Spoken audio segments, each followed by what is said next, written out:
can hear us, please let us know, because I still feel very strongly that the one day, if I ever trust that, I'm sure it'll work fine, that's going to be the day that it explodes and doesn't do anything that I want it to do. So if you could let us know if you could hear us, that would be grand.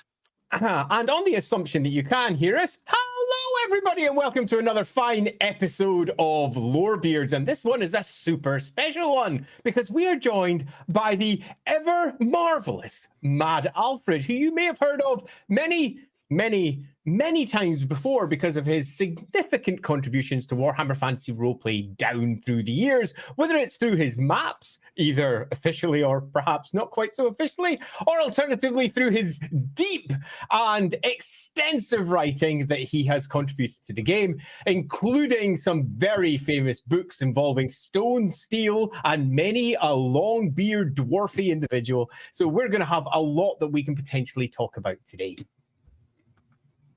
Yeah, so real quick, as we're kind of getting into it, Alfred, if you want to just kind of talk about your experience, kind of your history with Warhammer, getting into it, how your career's been with it, just to kind of get us kicked off.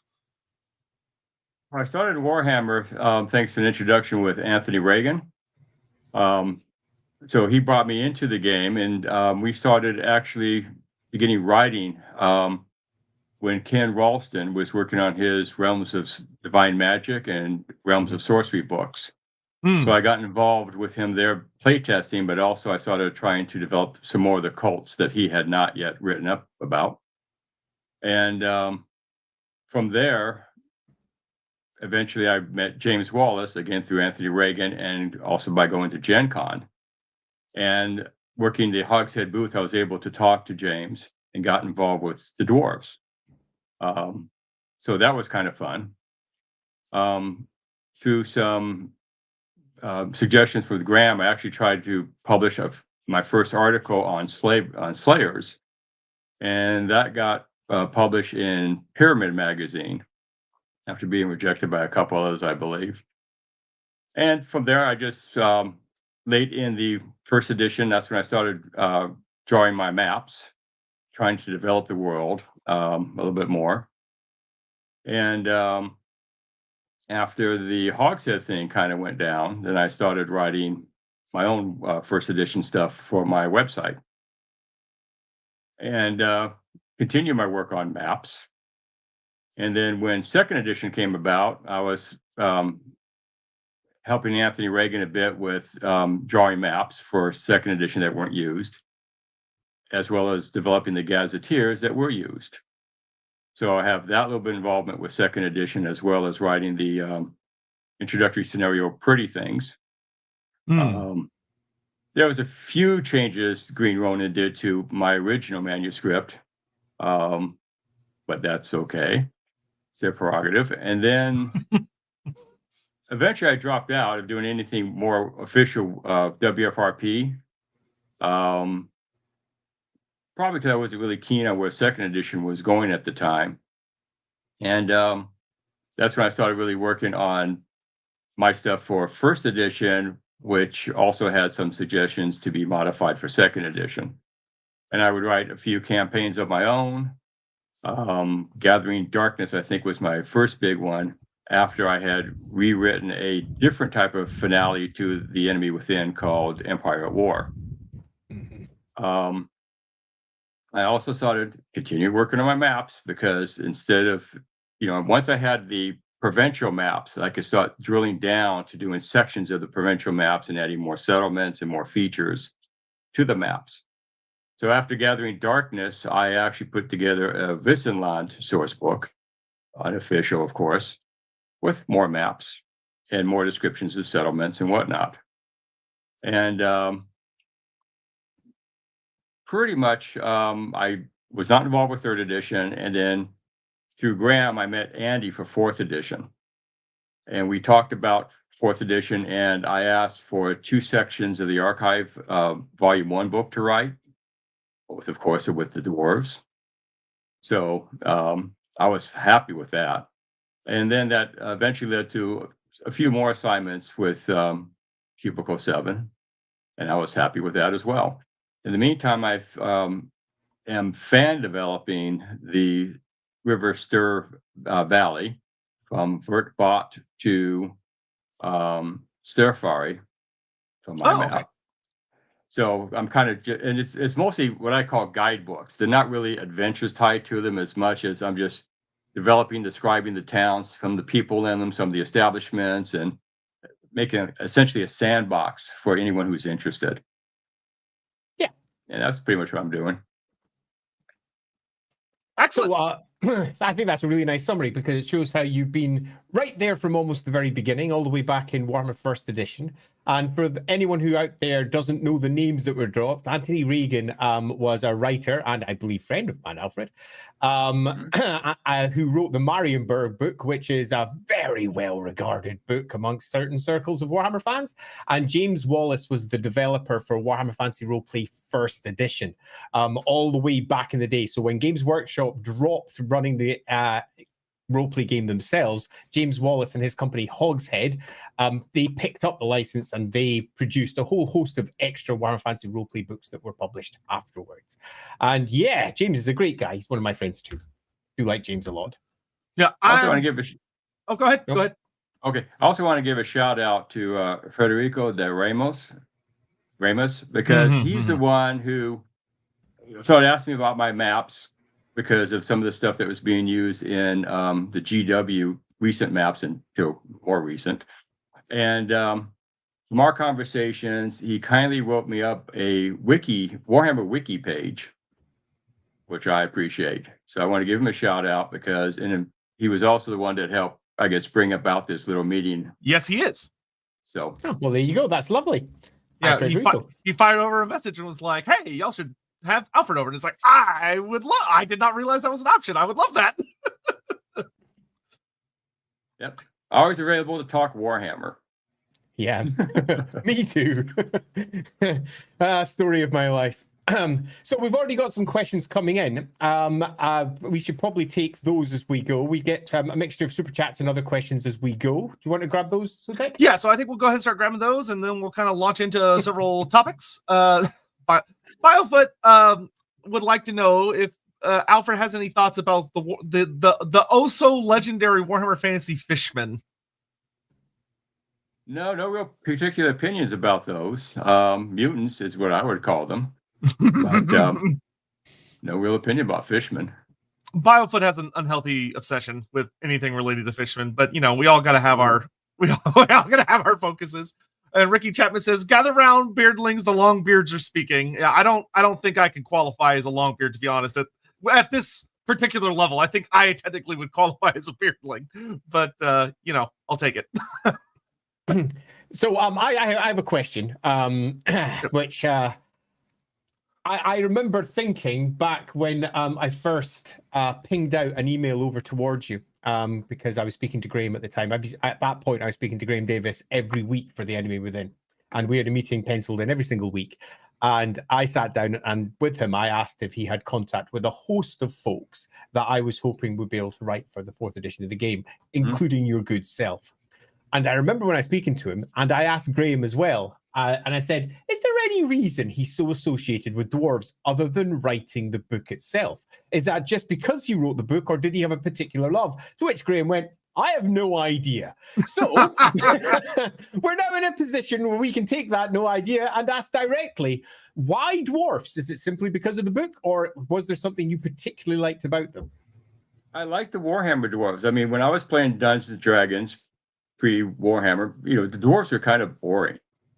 And then when I started collecting miniatures for Battle 3, Bugman's part and all that kind of stuff, they were fun. I mean, they were, beer guzzling, which I'm not really, but they were fun characters. They took themselves somewhat seriously, but they were, anyone that has a battle cry regarding beer was going to be a fun subject to deal with. So yeah, and their outlook of life was fine. I can identify with aspects of that. So dwarves were always a favorite, even though I didn't get to play a dwarf until a recent Warhammer campaign, house campaign. But before that, it was just like, well, okay, let's see what we could do with this race. Yeah, so I think one of the questions I have, because Stone and Steel is such a fascinating book to read. Like, yeah, it is. It's like it's dense in the best way. And there's so many fun topics and things that approach, and some things that have carried on, and some things that kind of stayed back. But when you were kind of going into it, how much of it was okay? Here, how much of it were kind of like empty spaces that you had to pull from your own ideas, and is there anything that's really stuck with you all these years of like, I'm really proud of adding this particular aspect? Pretty much when you look at the dwarves in battle, they were kind of described in a certain way that was pretty restrictive in my view. I mean, they were greedy, they loved gold, and you had all this kind of negative connotations about dwarves. And when writing for Stone and Steel, I wanted to make sure they were playable. Take some of the stuff, put a more positive spin on it, something that a player can relate to and actually play, because I don't think most players really want to be greedy, grubbing dwarves.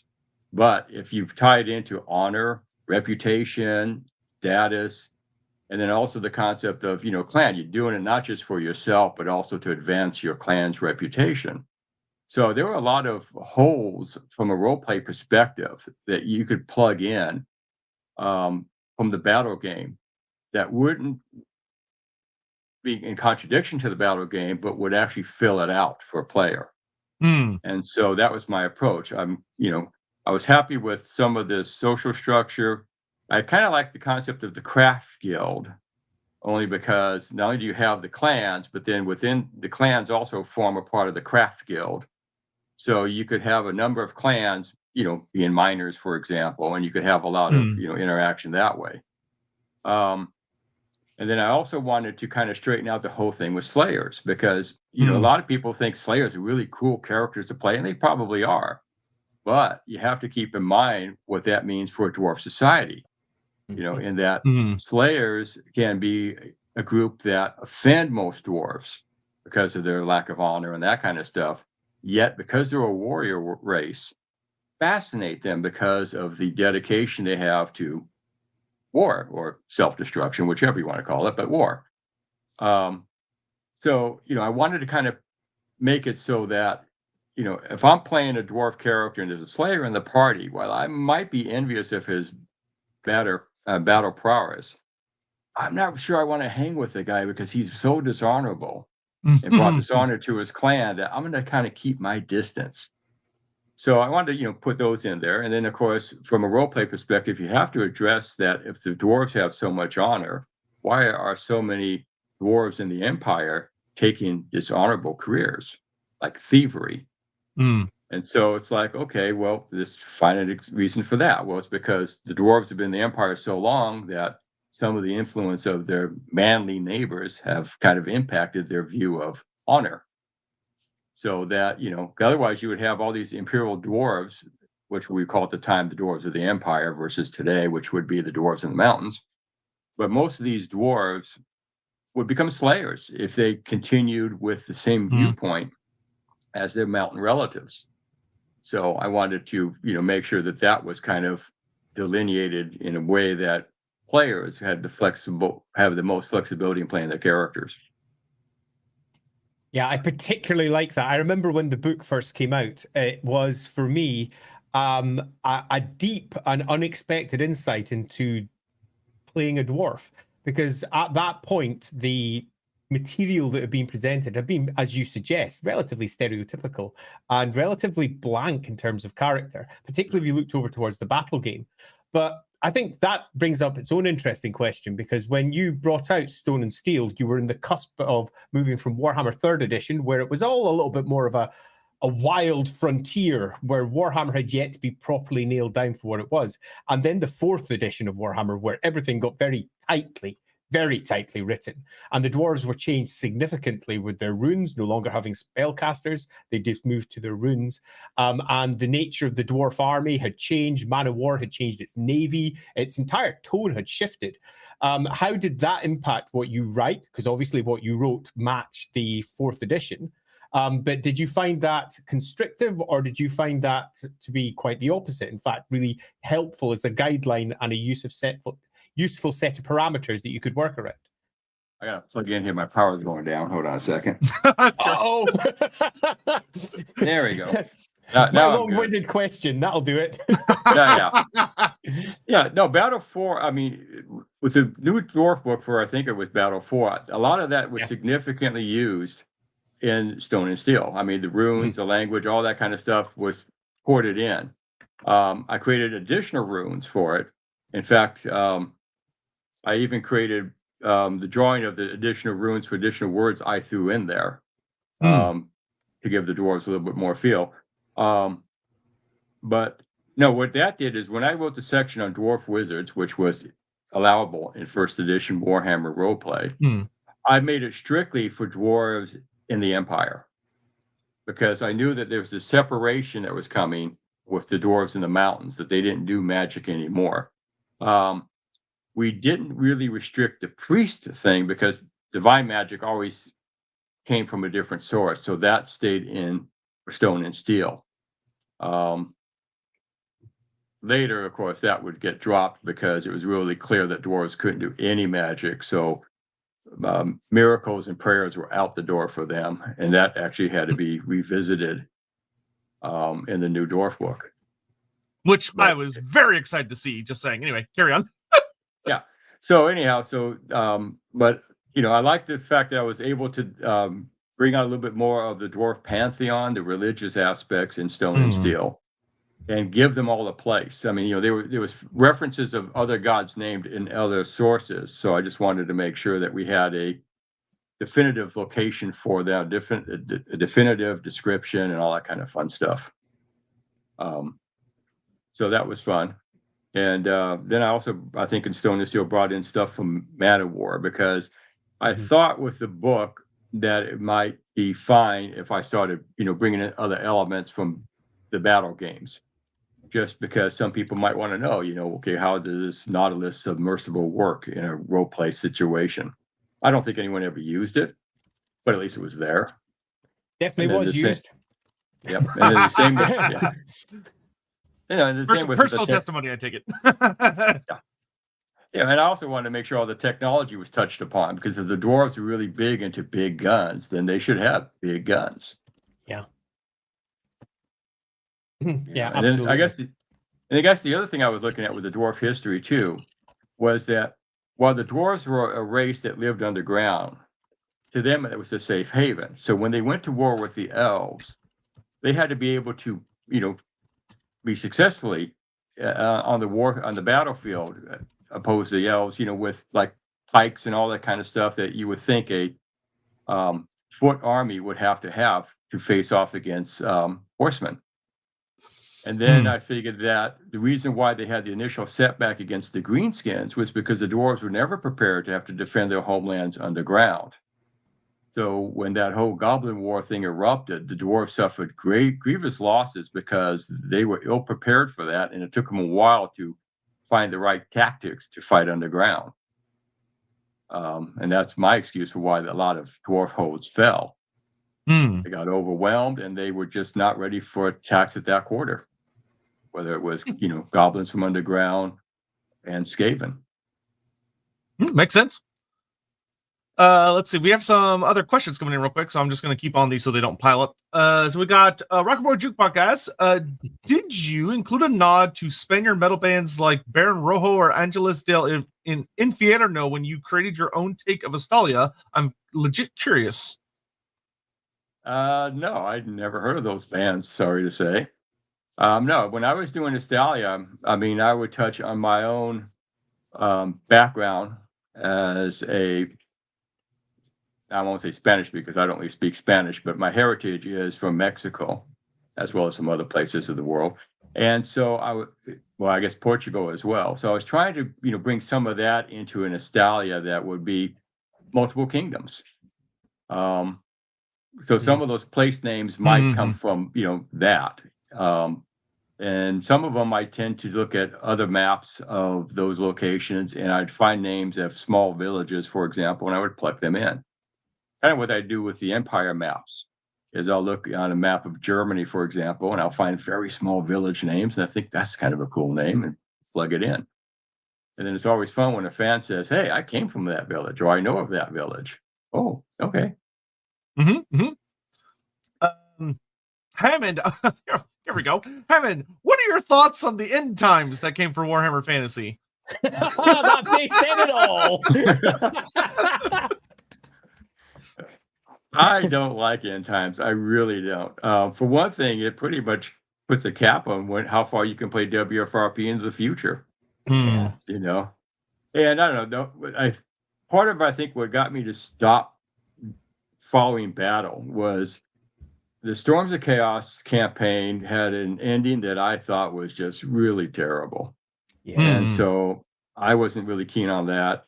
And then when they decided to organize the Chaos Army lists, that just drove me crazy. Like you have a Demon Army, you have a Chaos Warrior Army, you have a Beastman Army. It's like, wait a minute, why would I have 3 separate armies? It's Chaos. I should have any combinations I want to field a Chaos Army. I mean, that sounds kind of silly to me. You know, it wasn't chaotic enough. But anyhow, so I'm sorry, where was I going with this? Yeah, so end times is just not a favorite of mine, only because the fact it puts an end to the Warhammer world, and it kind of restricts play, you know, to only so many years after the Enemy Within. Yeah, it was when Graham and I were discussing the Enemy Within, he was somewhat of exactly the same opinion. And I pitched it to him, and then later pitched it to GW as well, that the Enemy Within campaign was all about how individual tables could move towards a different potential ending to the end times. Because after all, that's what your heroes are striving against, the inevitable destruction of the world, the dissolution of all things. Graham loved that. He really liked the idea.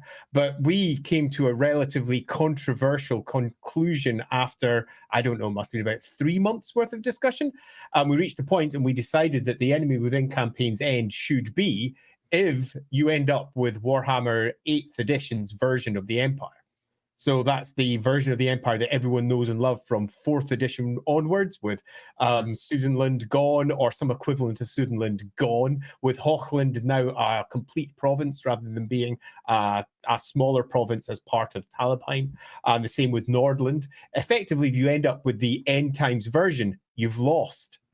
You've actually lost the campaign, because you're now heading directly towards the end of the world. This tickled Graham no end, because he loved the idea of through victory, but behind it all there was the inevitable, this is Warhammer, your victory is not quite what you think it is.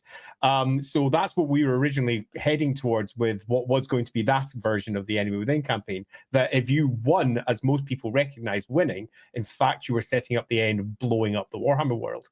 But the plan was then to move on to another campaign where there was another chance to try and potentially move it towards a different route that would avoid the end times. So instead of Warhammer Fantasy Roleplay being restricted by the end times, because it's at your table where you're playing your own version of the Warhammer world, you always had that opportunity to possibly dive off into a different direction, perhaps delay things a little bit more, because hey, you're heroes with fate points, you're special. So very possibly you could do something that stops Warhammer blowing up, which I think is quite nice. Yeah. At least as an idea. Sean Schultz says, do you have any opinions you'd be interested in sharing on the new Dwarf book? I mean, he contributed to it. Yeah, I contribute to it. I don't necessarily want to talk about what things I wrote versus other people. I think that's unfair. So I think the book itself was a good collaborative effort. I kind of liked it. It allowed me to either drop some stuff I had written about in Stone and Steel that really wasn't working, as well as delve into other aspects that I think would broaden the dwarves a bit more. Are there any highlights from the book for you? Like any parts that you're like, yeah, this is good.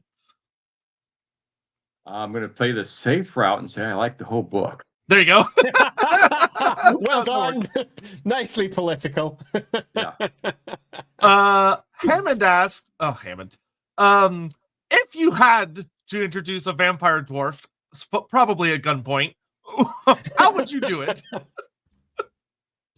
I don't know if dwarves make good vampires. It's kind of a manly thing to fall under the undead thing. And even if you could manage a dwarf vampire, the dwarves would move to eradicate it immediately. Because they don't like mutants, they eradicate mutants, and they're going to eradicate anything else that deviates from true dwarfdom. Good Hey, answer. WPK asks, glad to see you back in One Piece, Andy. Yes, it is lovely to have Andy back with us. I'm glad he's feeling better. Finally got my bachelor's in chemistry. At last, I could watch all the Lorebeards I missed out. Good, excellent. Congrats on getting your degree. Awesome.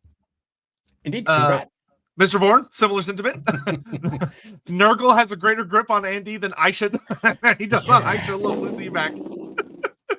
I have been ill for almost 2 weeks, so it's really nice to be back. I did a little stream last night for the World Anvil big online convention, and that was nice. We were talking about neurodiverse people, but yeah, holy moly, it's good to be on the other side of that. I'm still a bit weak and shaky, so if I just sort of sit back and fall asleep, just ignore me. Duly noted. Baranek asks, I have a problem with role-playing a dwarf longbeard. Dwarves seem very self-conscious when they get insulted by every smallest slight. How can I project confidence when I feel like I need to avenge every stupid joke someone makes in my direction? First, I don't think dwarves are all that sensitive with insults per se. I mean, most of them just laugh it off because it's either an idiot manling who made the comment, or one of those pointy elves. They don't really care about their opinions that much. If it's a personal insult, then yes, you would enter that in a book of grudges, but not every little comment made or anything else, because first off, they would have to give importance to the person's opinion, and more importantly is if they're going to enter into the book of grudges, then the type of retribution would be proportionate to the insult itself. In other words, if someone says something you don't particularly like, you're not going to just kill them. You might break their teeth. And plus the fact that dwarves also play the long game. I don't have to get resolution to this grudge at this moment because the guy's got 15 fellows with them. But when I catch him alone, then I'll probably get my retribution.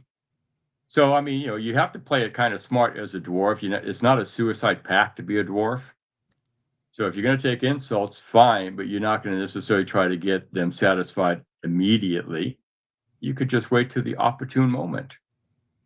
Yeah, I think the important part there was the importance of opinion. How much importance do you put in the other voice that's speaking to you? If you're a longbeard, you've got deep experience, you've got a long life, you understand these short-lived humans they're like wind and you are stone and they blow past you. They're not going to affect you in any deep or meaningful way. Now, if it is a personal insult or if they're directly doing something to particularly prick you, then possibly you should respond. But those responses are always going to be measured by your own opinion of what you think of them. And if they're not worthy of your attention, then they're not worthy of your attention. You do not give them the opportunity to prickle you because you're bigger and better than them. So that's a nice way to take it. And I think that's a really key point that was brought up there. Yeah, if you're an adult and you're walking by a playground of children and one of them makes fun of you for the way you look or something, you're not going to proceed to attack the child because you realize it's a stupid child. I'm better than this. I'm going to move on. It's kind of a similar concept.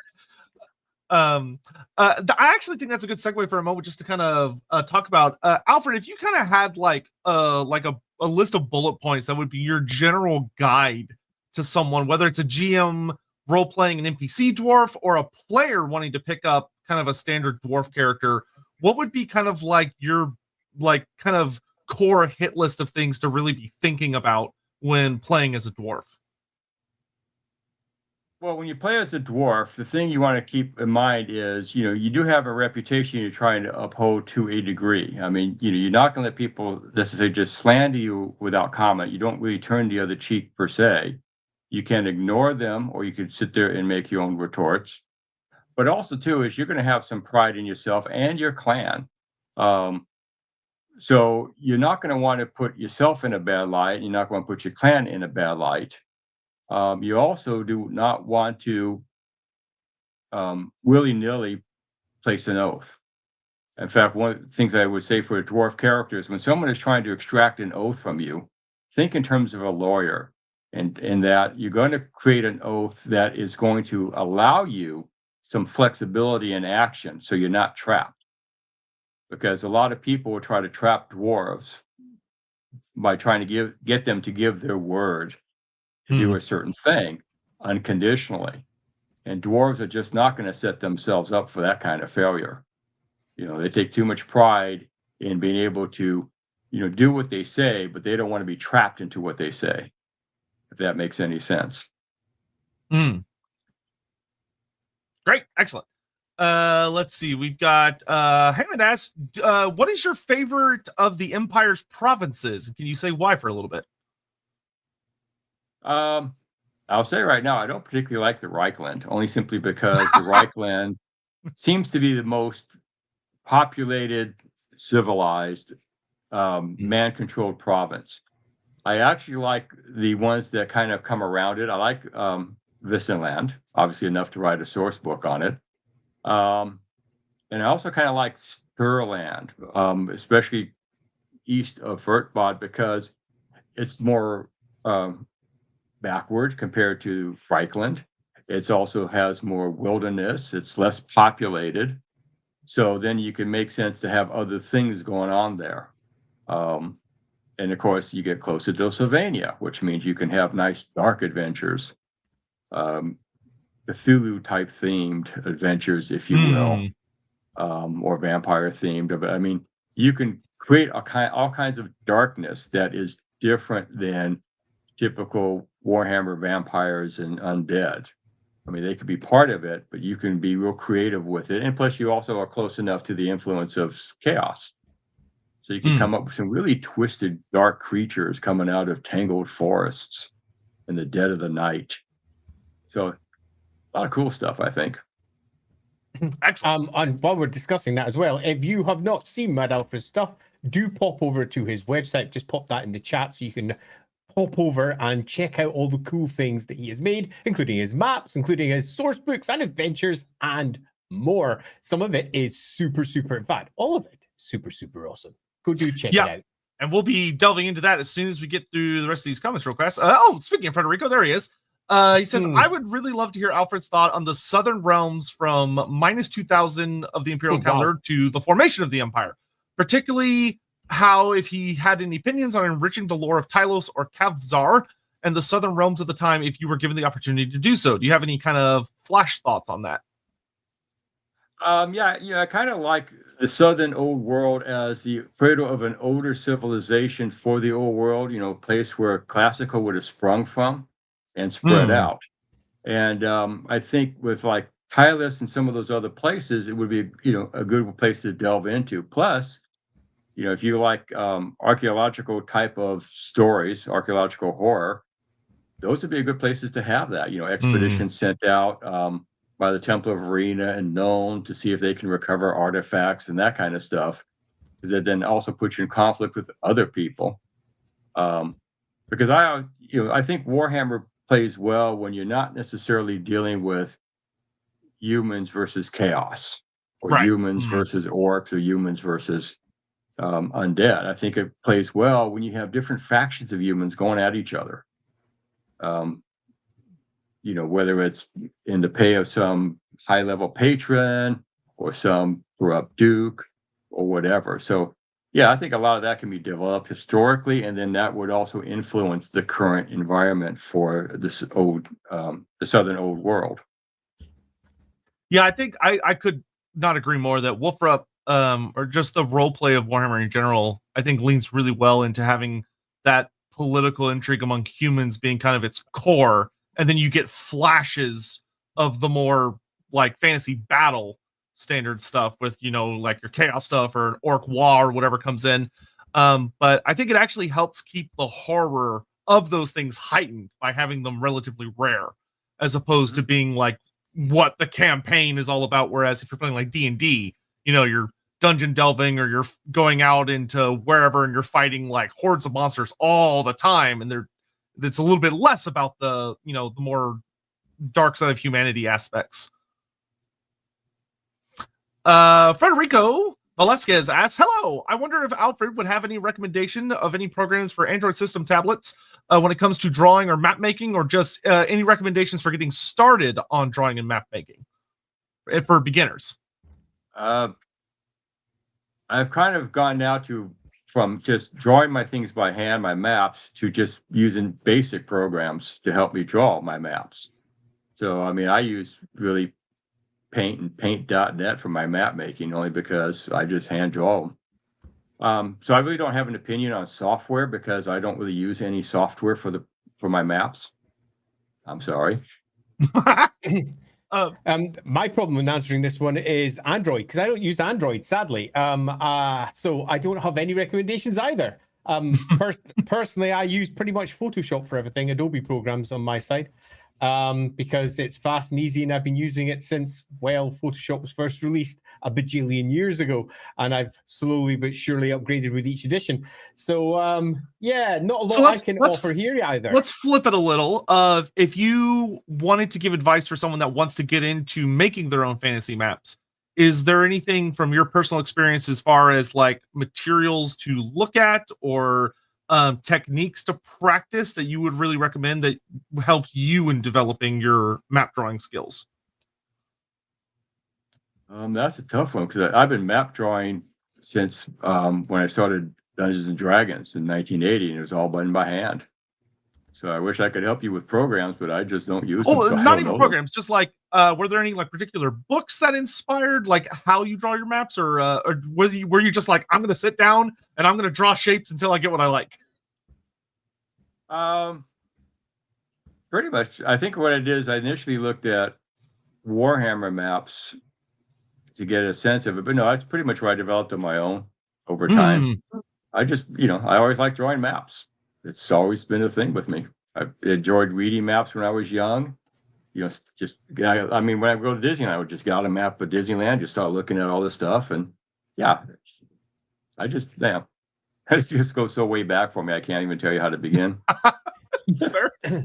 Yeah, the one that got me going, I remember my very first map that I did with any real passion, and that was for Stormbringer, because Games Workshop went through a period where it was releasing all of the various US roleplay games through license, and they released for Chaosium Stormbringer. And the map that they had of the Young Kingdoms in there just wasn't good enough for me, so I did my own one. Went back in the, I don't know, that must have been mid-80s, somewhere around there. And that's when I kind of got the bug. And in terms of any recommendations, I recommend just getting a pencil out and a nice piece of paper and giving it a go, giving it a bash. You'll find that it's not too difficult. Most of the core mechanics of building a map are very simple lines and shapes. And if you just pop online, find a style you like and attempt to copy it, you'll probably find it's not so hard. So give that a go. If you actually want tutorials, I'm sure you'll find some online. I know I've done some for the Rookery over on Rookery Publications Patreon. So if you want that sort of thing, you can definitely get them. But for giving it a go at the beginning, get your pens, get your pencils, and just give it a go. It's a lot of fun. Yeah, and if you can find them, I found the Harn maps nice to use when you're creating like small settlements. In fact, before I went over to Warhammer Fantasy Roleplay, when I was doing maps for Dungeons and Dragons and Greyhawk, for example, I would use some of those Harn locations for some of the towns and settlements that were shown on the Greyhawk map. Awesome. Yeah, Harn is good. Aliflux asks, in Warhammer, genetic variations such as things like being born with diabetes, having different colored eyes, or any kind of like just differences, seems to be small m mutation. Do dwarfs have similar variations or things like that, where they're born with maybe like a disability or born with a like a notable difference like albinism or something like that? If so, how would, in your view, would dwarfs handle congenital and acquired disabilities societally? Well, I think dwarves would make a distinction between just normal variations in eye color and that kind of stuff, as opposed to obvious mutations. So with, the variants of a genetic code, they would be fine. But if you start sprouting a third eye, that thing's got to be put down. Just that simply. Yeah, I think it's always worth remembering that, although perhaps less with dwarfs, but most certainly with other species, Warhammer is a magical world where magic is redolent everywhere. It seeps into the landscape. And what we would consider to be normal or slightly abnormal, they would consider to be the norm. So things like purple eyes are something that happens in the Warhammer world with much more frequency in the real world, or amber eyes, something that can happen in the real world, but it's pretty rare. Again, slightly more common in the Warhammer world. So small mutations of that type are kind of common and are as common as different colors of hair, are different body builds and similar. So I would be less concerned with focusing on that and going for the big stuff. Is there a tentacle sprouting out from the side of his head? Has he got large horns? Has he got something that's clearly a mutation? And that means that many mutants can actually get by in a way that you might not expect, because out of, say, your D1000 table of mutations, a good 5 to 10% are relatively hideable in a method that won't be shown, and it's supposed to be that way. It's also worth noting that some editions, like Warhammer Fantasy Roleplay 2nd edition, and I deeply disliked this, but it's worth calling out, had methods of detecting.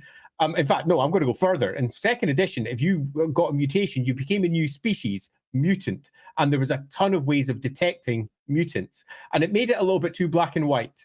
And it was something that I felt wasn't a good addition to the game in general, because the fear and uncertainty is a core component of Warhammer Fantasy Roleplay. And if you get rid of that fear and uncertainty, and you get rid of that potential horror, in some respects, you make it less of that dark fantasy that Warhammer particularly excels at. I think that's a good way to put it. Ricky Chapman, Alfred, do you have a favorite dwarf special character or legendary character? Yeah, I do. The one that never made the Stone and Steel book, sadly. I had the Dwarf with No Name. It was based on a GW miniature of a dwarf bounty hunter with a serape, obviously patterned somewhat after the Clint Eastwood, character in The Good, Bad, and Ugly. And I wrote a description for it, but I guess the editor I had at the time decided, let's not add that character. So he didn't make sounds it. like a really cool character. The Dwarf with No Name. That's awesome. Yeah. The 6-barrel pistols that would just rotate. So he had his 6 shooters. That sounds like a fantastic character. I painted that many. Man, that's something I would very much like to see. That would be great, because if there's one thing that I often find a little, probably one of the relatively few criticisms I would level at the dwarfs, is that I wish Games Workshop would have a little more fun with showing how diverse they could be once you kind of get out of the mountains, especially like how dwarfs would be very unique looking if you're over in Bretonia, or you're down in Estalia, or the Border Princes, or you're over in Lustria and you run into, dwarfs that are hanging out in the colonies and stuff, about how they would probably be very unique in appearance and their weapon choices, like still dwarfy, but with some very, very fun, distinct expressions. Aleph Back says, I have a dwarf player who is tasked with tracking Dawizar, or Chaos Dwarf, artifacts left behind after Tamarkan's invasion. Do you have any thoughts on how a dwarf would deal with discovering a piece of tech or an artifact that originates from the Chaos Dwarfs? I think Loremasters in particular would be fascinating to get their hands on that kind of stuff and try to dissect it, tear it apart, and figure out what makes it work. And so would the engineers, actually, because dwarf engineers always like to sit there and, advance their own skills and their own knowledge. And I think if they found something that they hadn't faced before that was Chaos Dwarf, before destroying it, of course, they'd probably want to analyze it to death and figure out how it made it work. Is there a way that they can, use the same technology, or at least, learn from the technology to advance their own, if it is more advanced. If it's less advanced than their own stuff, they would probably destroy it right out of hand because they don't need it. I actually think that could make for some really interesting intrigue, if that's something you're looking to do with your dwarf, of that there would definitely be difference of opinions of some dwarfs being like, that's super evil, it doesn't matter what we could learn from it, it needs to be destroyed immediately. And maybe a younger dwarf being like, but what if we could learn from it? What if we could make something more advanced, and that causing some really interesting splits of opinions? Yeah, I don't. No, I'll go. Okay, I was also going to add too, is you keep in mind too, if you're a dwarf character and you come across Chaos Dwarves, they need to be put down. Oh yeah, big time. Yeah, absolutely. And in general, if you're a GM out there, I don't just agree with what Sotek said there. I strongly agree, and that is look for the conflict. And it's something that with dwarves is often forgotten because people often portray them in an almost monolithic way, as in they are this and they are perfect and they don't have disagreements. The clans work together. It all goes fine. And that's just not true. All societies in all forms have got disagreements, and finding the sources of those conflicts make for really good tabletop roleplay.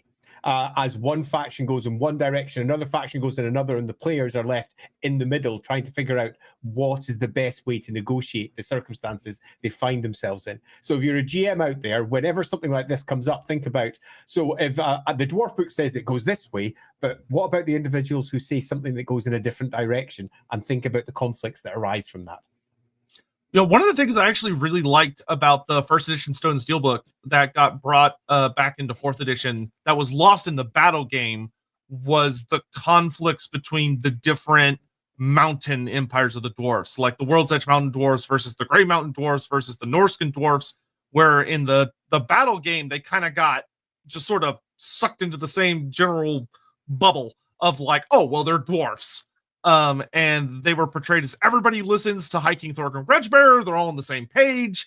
Everyone's like on Team Dwarf. And then, but you go read like Stone and Steel, and they brought this up in the fourth edition where we all know there's some pretty severe differences of opinions and conflicts where a lot of them were like, oh, well, we technically listened to the High King, but we don't listen to the first High King, which was Snorri Whitebeard. Or they go to say, oh, we listen to Grugny, we don't listen to you, which I think makes for such a more fascinating and realistic world of you don't want, your various races to be like, oh, we're all on the same team, because that gets boring and that's just not how people work. Well, that's the thing. It's like when the dwarf hosts fell on the World Edge Mountains, the dwarves went somewhere. They started colonizing other mountains. So for those that remain in the World Edge Mountains, how do they see these dwarves who essentially left their defense of the mountain hodes to the Black Mountains and the Gray Mountains? And that's why you get conflicts. Plus the fact that farther you're away from the High King, the less he could really enforce his edicts on you.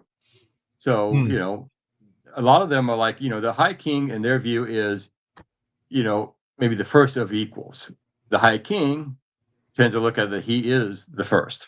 And so you have the conflicts there. And then to your point, that's why I wanted to make sure I had that little comment for the Norse dwarves in Sea of Claws is, you're not our High King. We're happy we now are in touch with you guys again, but let's not get carried away. Yeah, and you've always got to remember dwarves have got a lot of pride. And if you're going to mark a sin down for the good old dwarfs, pride is one of them. And pride, as is often associated with comes before a fall, it is also a source of particularly useful conflict in roleplay. Because particularly the kings, they have a great deal of pride. Those High King individuals who are very much they're the kings of their own world. And whenever something from the outside says, well, actually, they'll be the first to bristle with their beards and say, well, no, actually, I'm the one who rules here. So conflict is always going to be at the core of who they are. And that's quite fun. And I think it is, and I agree completely again, incumbent upon the writers to ensure that those conflicts are directly reflected in the writing.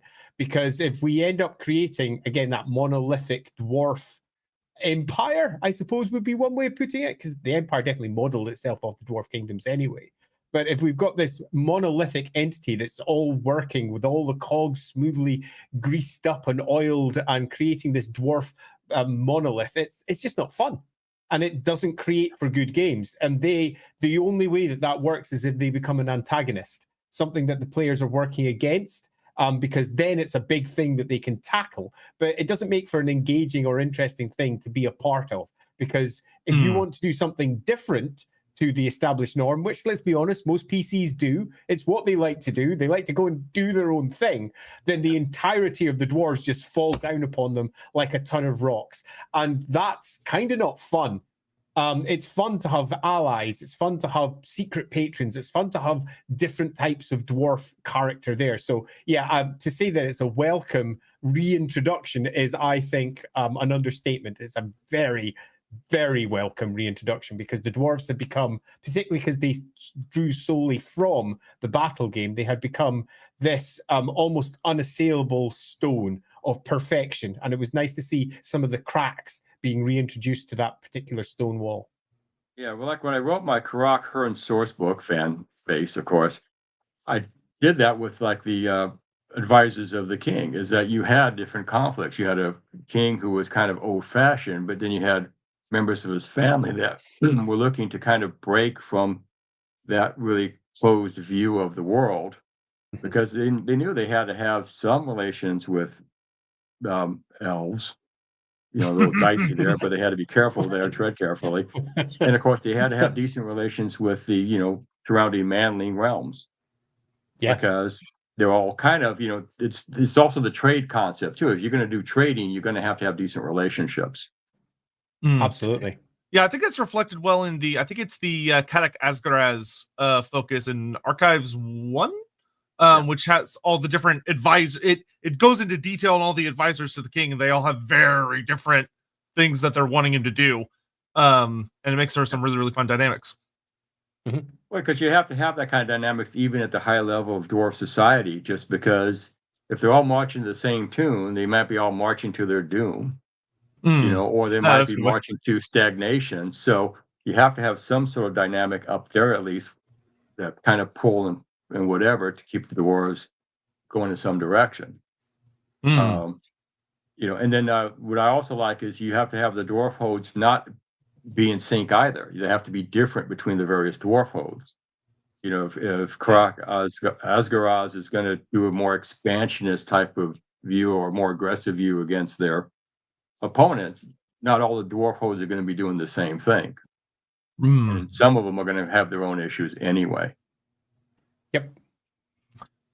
Nils asked, don't know if it's been asked, Alfred, but what are your thoughts on the Chaos Dwarves? Do you have a personal theory as to what is the true nature of Hashut? I have actually written about that too. Hashut, I find, is a chaos god. Well, I made him initially a demonic prince of, I think, Khorne, who fell foul of Khorne and had to flee. Okay. And he got somehow entombed in this underground area in what is now the Darklands. So when the dwarves were doing their thing and the chaos came upon them, of course, you had a segment that was out in the Darklands, and they were trapped there. Whatever entrance they had got sealed by the stuff of chaos. So they went digging for quite a while, and they found this tomb that they stupidly broke into, and that's where Hashut was entombed. And so what happened was they were getting slaughtered, and they were trying to find a way to appeal to this entity. And essentially, some of them, which became the sorcerer priests, turned and sacrificed all the runesmiths to this god. And this god then gave them the power and the magic to do whatever they do. So that's how I initially had Hashut described, because there was no real description in GW other than it's there. So I had to make a story that made sense to me, and also how they were forgotten by their kin in the World Edge Mountains, because these guys were buried, it was sealed, they couldn't get out, they had to keep digging to find a way out. And that's what happened. That's the tragedy of the Chaos Dwarves of the Darklands.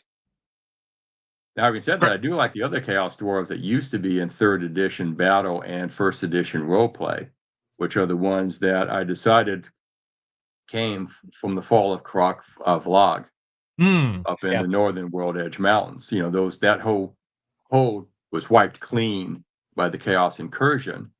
And the next thing you know, you got these painted dwarves appearing that have mutations in the mountains. So I wanted to keep those alive too, because I have my little tentacle dwarf miniature, so I wanted to make sure he had a place to be. I had an entire Chaos Dwarf faction for my Chaos Army back in the day. That was a long time ago. So I'll admit, when the Chaos Dwarf book came out from the White Dwarf articles, So that must have been just near the end of 4th edition. I was kind of disappointed because I was so used to the Chaos Dwarves and what they were before. And whenever something new comes along and overwrites something that you're used to, you always have that bit of, huh. Although with time, I came to love them for their own reasons. And I really liked Hashut and I liked the additions that they brought. But nevertheless, there was a part of me that mourned the loss of my older Chaos Dwarves and what I could have done with them. Yeah, and I think I referred to them in Dwarf Stone and Steel as Tainted Dwarves. That's the old Chaos Dwarves of Battle Third. Yeah, and I think that's a good way of doing it because the Warhammer world is a very big and varied place. It's got more than enough space for lots of different varieties of things. It doesn't always have to be Chaos Dwarf, as in from the Chaos Dwarf army. So yeah, I think that's a very good method of dealing with it. Excellent, excellent. Donovan asks, question for Mr. Alfred. How much lore did you write for each of the locations that you placed on the Estalia map? Did you have at least some bits for all of them, or were they just kind of, this is a cool sounding place, I'll worry about it later? In fact, before we dive into that one, I think it's possibly worth doing a quick introduction as to what happened with the Estalia map, just so that that's been covered, because we've not covered that yet. And I definitely think it's probably worth covering. Yeah, so a brief history thing, if you're somehow new around here, which is certainly possible, because we've definitely talked about it on previous streams, is that there was a pretty notable controversy with the old world, which is, of course, the return of Warhammer Fantasy, where Games Workshop has been cheerily expanding their map and redetailing the world and moving some things around, which quirk eyebrows, but most of it's been pretty fun. And they got to Estalia and Talea, and everyone was very excited because Estalia has been around since the beginning, and Games Workshop has pretty much never detailed it themselves, ever. And then they showed up, and all of a sudden it was full of all these fascinating locations and cool lines and kingdoms and all this stuff, and everyone got super excited. And then people started looking at it and going, wait a second, I've seen this before. The second I saw it, I went, oh, look, it's Alfred's Estalia. I wonder if they did that. I wonder if they've spoken to him. I bet they haven't. I bet they took that from the wiki without even checking with the source. Oh my God. Yeah, and this does have a bit of a further history as well of that. If you play any Warhammer video games, have probably seen things that Alfred has created that were not credited to him, much very annoyingly, because people would have things like Estalia and Talea show up in their maps, going back to like the Man of War Corsair video game, Total War Warhammer, and other video games where they needed these locations. And so, unfortunately, due to just the way people unfortunately do things nowadays, they sort of just did Google Foo and were like, I need a map of Estalia. Look, this looks official. Insert into video game, and then it kind of turns into a feedback loop. But Alfred is essentially the creator of a lot of your favorite places if you're hanging around the Southern Realms, even though none of that stuff was official, which is a whole thing. Yeah, that's definitely a thing, although it's not unknown. This has happened a few times. Yeah, so to answer the question, no, I don't have anything else on those locations. I might have it on a gazetteer. I'd have to go back and look, because I would create gazetteers pretty much for all the stuff I was doing map-wise, just to have the matching set. But beyond that, no, I hadn't really described anything. I had intended at some point to get to it. And then I think there's some other fan-made stuff in Tilia and Estalia, so then I just stayed away from it. And just because I suspect this will get asked, would you mind kind of sharing with the audience kind of what your point of view experience was on the whole thing that happened with the old world maps? Well, the funny part was, because I kind of stopped following GW stuff after, I think, 7th edition Battle, I was unaware that these things were being used. And then I started having a conversation with Federico, because he was the one who contacted me about it and asked questions. And I said, I don't know that they were being used. I'm happy they're being used, and I don't really, need an acknowledgement. I'm fine, because I know where they came from. And so I was perfectly happy with them using it without talking to me and without giving me a contribution credit or whatever. And then, of course, from there, we discussed it more, and that's what formed the Warhammer Wiki page. And I guess some people saw that and said, oops, we can't be using this now. So, if there's anyone from GW who has any influence watching this, I'm fine with you guys using those sites. Don't need to credit me. I think it's fun. I'm real appreciative of it. But anyways. I will say, I think it stands well to your credit that GWs themselves looked at it and went, oh yeah, we made this. This is official. This looks great. Because these maps have been around since I think 1999 is when I first drew them. So. Yeah. I mean, I know so many people that use your maps for like role play or world expanding and stuff, like being involved in like the Total War Sphere stuff. It is not unusual at all so much to see people kind of bring up your maps and be like, I love this, we need more of this. Or I know role play games that completely rely on them. There's a particularly famous, if you go on Google and you look up like map of the Warhammer world, there's a fan made one that lets you like zoom in, and they've just added everything they could possibly find. And it's like probably 70 to 85% your maps, give or take. You've had a pretty tremendous impact on what a lot of people think when they think about the actual like geographical space and where places are in the Warhammer Fantasy world. Yeah, because one of the criticisms I know I had in the map that was used in Heirs of Sigmar, or Sigmar's Heirs, is it looks like they shrunk the frontiers on the map to make it fit. So the core map has the right dimensions in terms of the distances. But when you get to the outer frontier, they just squished it all. Yeah, so when that map came out, I was working directly with Black Industries at the time. And I sent a pretty strong message, because I was behind the scenes speaking directly to the staff, saying, you done screwed up. Your map is broken. It's squished bits. It's twisted bits. It's put bits in the wrong place. It's also just done some stuff wrong. This is not good. Do you realize you've done this? To which the reply was, no, we didn't realize. What do you mean it's wrong? I don't understand. So a relatively strong conversation was had behind the scenes. And then at about that time, there was a kickback from some of the details that were inside it, because they had been drawn from fan material as well. And Black Industries just kind of imploded.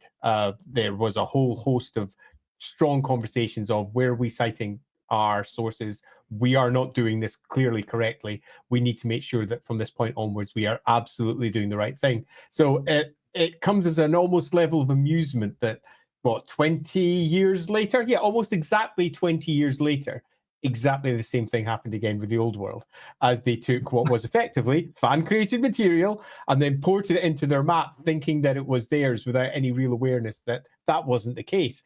But unlike what happened 20 years ago, where they just let it stand, this time around they didn't let it stand, and they withdrew it and just removed everything, which I thought was a bit of a shame. Yeah, I would much prefer if they would just shoot. I'll include like, y'all should just send Alfred an email. Just send him an email. Yeah, bring back the old maps, because they looked really nice. Totally. Yeah, and I would be flattered that they would ask, and I would say, sure, yeah, go ahead and use them. I mean, it's happened with, because a long time ago, I used to write quite a lot of stuff and pop it up online. And the number of times I'd found bits of my material copy and pasted into other things that wasn't officially made, because I'd been working on official stuff as well. So it was difficult to tell the difference between the things that I'd done. And you don't have to go that far back. Just gnomes. Yeah, that happened with gnomes. It also happened the Blood Bowl team just was like, ours now, thank you. Yeah, quite. But that was official work, so that was okay, because the gnome material that I'd written was written for Warhammer Fantasy Roleplay 4. And that got copy-paste over to Blood Bowl. And that was good, because that's material Games Workshop had commissioned and owned. But I'd done some fan material, and exactly the same thing had happened. And I was never bothered. It was never something that I thought, oh no, this has occurred. But it's always nice when they do that they at least acknowledge that they've done it. And they go, oh, whoops, this has occurred. Thanks, Andy. We will now move on. So, yeah, it's a thing that happens. And I will acknowledge I made some noise during second edition Warhammer Fantasy Roleplay because of the Outdwarf map. And also with Pretty Things, I gave them a map that was the Talbot land side of the Stir. And then they went to my website, and then they filled in the Stirland side from my map, which is fine, but I would have just I didn't know that. Yeah. Oh Lord. Yeah, I would have just liked the acknowledgement, because pretty things all took place on the Talbot land side of the river. So I just mapped that side. But after that, I thought, that was, I said, I probably shouldn't have made the noise about it. So, but now I'm happy if anyone uses my map, so I'm pleased. Yeah, me too. Let's see. We got another question here from Intense Ultimatum who says, can you give us any information on what you perceive it would be like for a dwarf child? Like talking like an actual 8-year-old dwarf. They're in training at a very early age into whatever the craft guild is for their clan or the craft of their clan. And I think that, they're starting to be taught early about dwarf society and how it kind of functions. So, they're going through a learning process like most children do about the society they live in and, and learn stuff that will make them a contributing member of that society. They don't go adventuring. I mean, they're not going out in the wilderness. Little axes in their hands. Dad. I think probably a good thing to think about would probably be like imagining youth as like almost an apprenticeship program. I imagine for dwarfs is probably a good way to probably think of it. As far as like what their skill set is mostly going to be focused towards. See, we have a question here from Donovan. Who says kind of a random comment, but if you imagine Estalia having a playable full faction, would they have? I'm going to assume this is Jeannettes, but that might be spelled differently. It might be like Hinnettes. The historical Spanish light cavalry with javelins, spears, and shields. Yeah, I don't think why not. I mean, Estalia is patterned after Spain, so I would definitely go into Spain's historical stuff and just, pick out things that fit in that time period, roughly. Yeah, I agree completely. Portugal. I guess I should, let shout out to the Portuguese. But yeah, I mean, I would take that kind of stuff that was prevalent at that time and add it in. It makes sense. And I try and ensure that each one of the kingdoms had their own unique flavors. So the great wealth of material that you've got from history can provide strong background for each one of the different kingdoms. One of the big open holes in Games Workshop's the old world is what's actually happening in Estalia. They've given quite a lot of detail to Tilly over time, and some of it very good, some of it perhaps less good. Curious Geezer, I will always call you out for having the worst name ever. Curious Geezer is not a good name, but regardless of that, I think Estalia just is lacking. But it's pretty much been left with just what we got in Warhammer Fantasy Roleplay 1, which was there's kingdoms there, go wild. So it'd be really nice to see all of that detailed out significantly. Yeah, it'd be really, really fun to mess around with the different kingdoms. You can even play around with like them almost being different time periods as well, because they might have like different levels of advancement of like you could like, oh, this one's a little more medieval, this one's a little more Renaissance. But hopefully if they ever do take us there, which I dearly hope they do, they could really play around with it. Chapter Grim asks, is it conceivable that a dwarf might use a halberd or a Zweihander, or do you think it would be a major faux pas? Love gnomes with polearms in that niche, but still. So I guess this ties into, this is something we see a lot in the Total War community of people being like, why don't the dwarves use long weapons? Why do they always use little like hammers and axes? Where are the halberds? Where are the pikes? Yeah, see, and that's the thing I think where I kind of deviate from the battle view of dwarves, because if the dwarves are going to fight on the surface of the earth instead of underground, it would make sense for them to have pikes. Yeah. Because the thing is, if they're going to be facing, like I said, horsemen, whether they're elven, manling, or whatever, they're going to want to have the best possible weapons to fight against it. And I'm sorry, but little axes, are fine, but the horses get too close. So pikes make sense to me. And that's why I like kind of 3rd edition. It allowed dwarves to have spears and pikes. After 3rd edition, the pikes disappeared. Dwarf Spearmen were also in 4th edition Warhammer, so they sort of hung around for a bit, but then they just fell back on hammers and axes, and that's pretty much it. And it doesn't make sense. To me, it almost undermines what it is to be a dwarf, because what it is to be a dwarf is ultimately being practical. You look at what sits in front of you and you do the practical right thing. You ditch all of this ephemera stuff and you do the most sensible thing in front of you. Now, long weapons are not practical underground until you look at the ridiculous underground holds that many of the dwarfs have, where actually long weapons aren't so daft. They're no good for tunnel fighting, obviously. But when you're going through a major hold through the center part, they're not only useful, they have significant utility. And the second you're above ground, they are a core weapon in any infantry, because of what they can do, not just in terms of cavalry, but also flying creatures and anything that's big that you want to keep away, which sadly, because they've gone with just the core themes of the dwarves in the battle game, doesn't really get translated across at all, no matter how practical and obvious it is as an answer. Well, it's weird to me. Yeah, I also understand too with pikes, this provides some defense against missile weapons. Because in fact, you have all those things standing up in the back rows. Only front couple rows have it level ground, provide some sort of protection. Not great, but some. Yeah, it's and I weird. agree with Andy about the tunnel, but the dwarf hole. You're fighting in the dwarf hole itself. Pikes make sense. Most of the fighting, at least initially, began in the mine tunnels. That's where the night goblins and the Skaven will be breaking into. And then, you can't really use pikes down there. Then you use the hammers, the axes, the swords, whatever. Yeah, agreed. Yeah, it's one of those things where if you took a realistic look at what dwarfs, especially when you're looking like the roleplay game where you get to zoom in, dwarfs would have a much more diverse set of weapons than just hammer axe.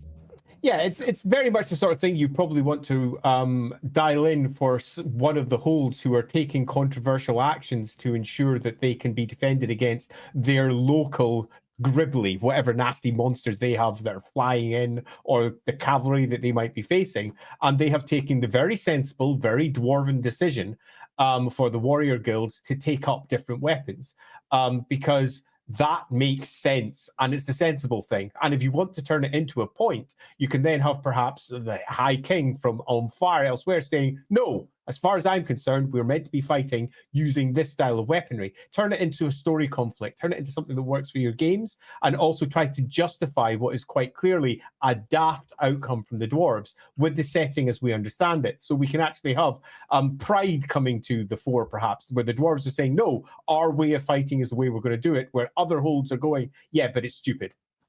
It's stupid. You can have the classic dwarf schism of practicality versus tradition. Which tends to be a really big sticking point for a lot of them. Yeah, and I think that would work very well for the roleplay game because it allows you to explore the things that in Warhammer might not look like they make sense, and it gives you an opportunity to say, yes, you know what, it doesn't make sense, and that's okay. It doesn't make sense because there are people enforcing this particular attitude and this particular outcome. It's not just because it's cool for a Warhammer army, even though it is. That's why. It's because the dwarves have got a theme and they're sticking to that, and that's what the miniature designers are building. We all know the real reason, but we also need to then, as creatives, create an in-game reason that justifies the models being the way that they are. Because I don't just agree with Alfred, I strongly agree it makes zero sense for there to be no pikemen or equivalent in the dwarf army.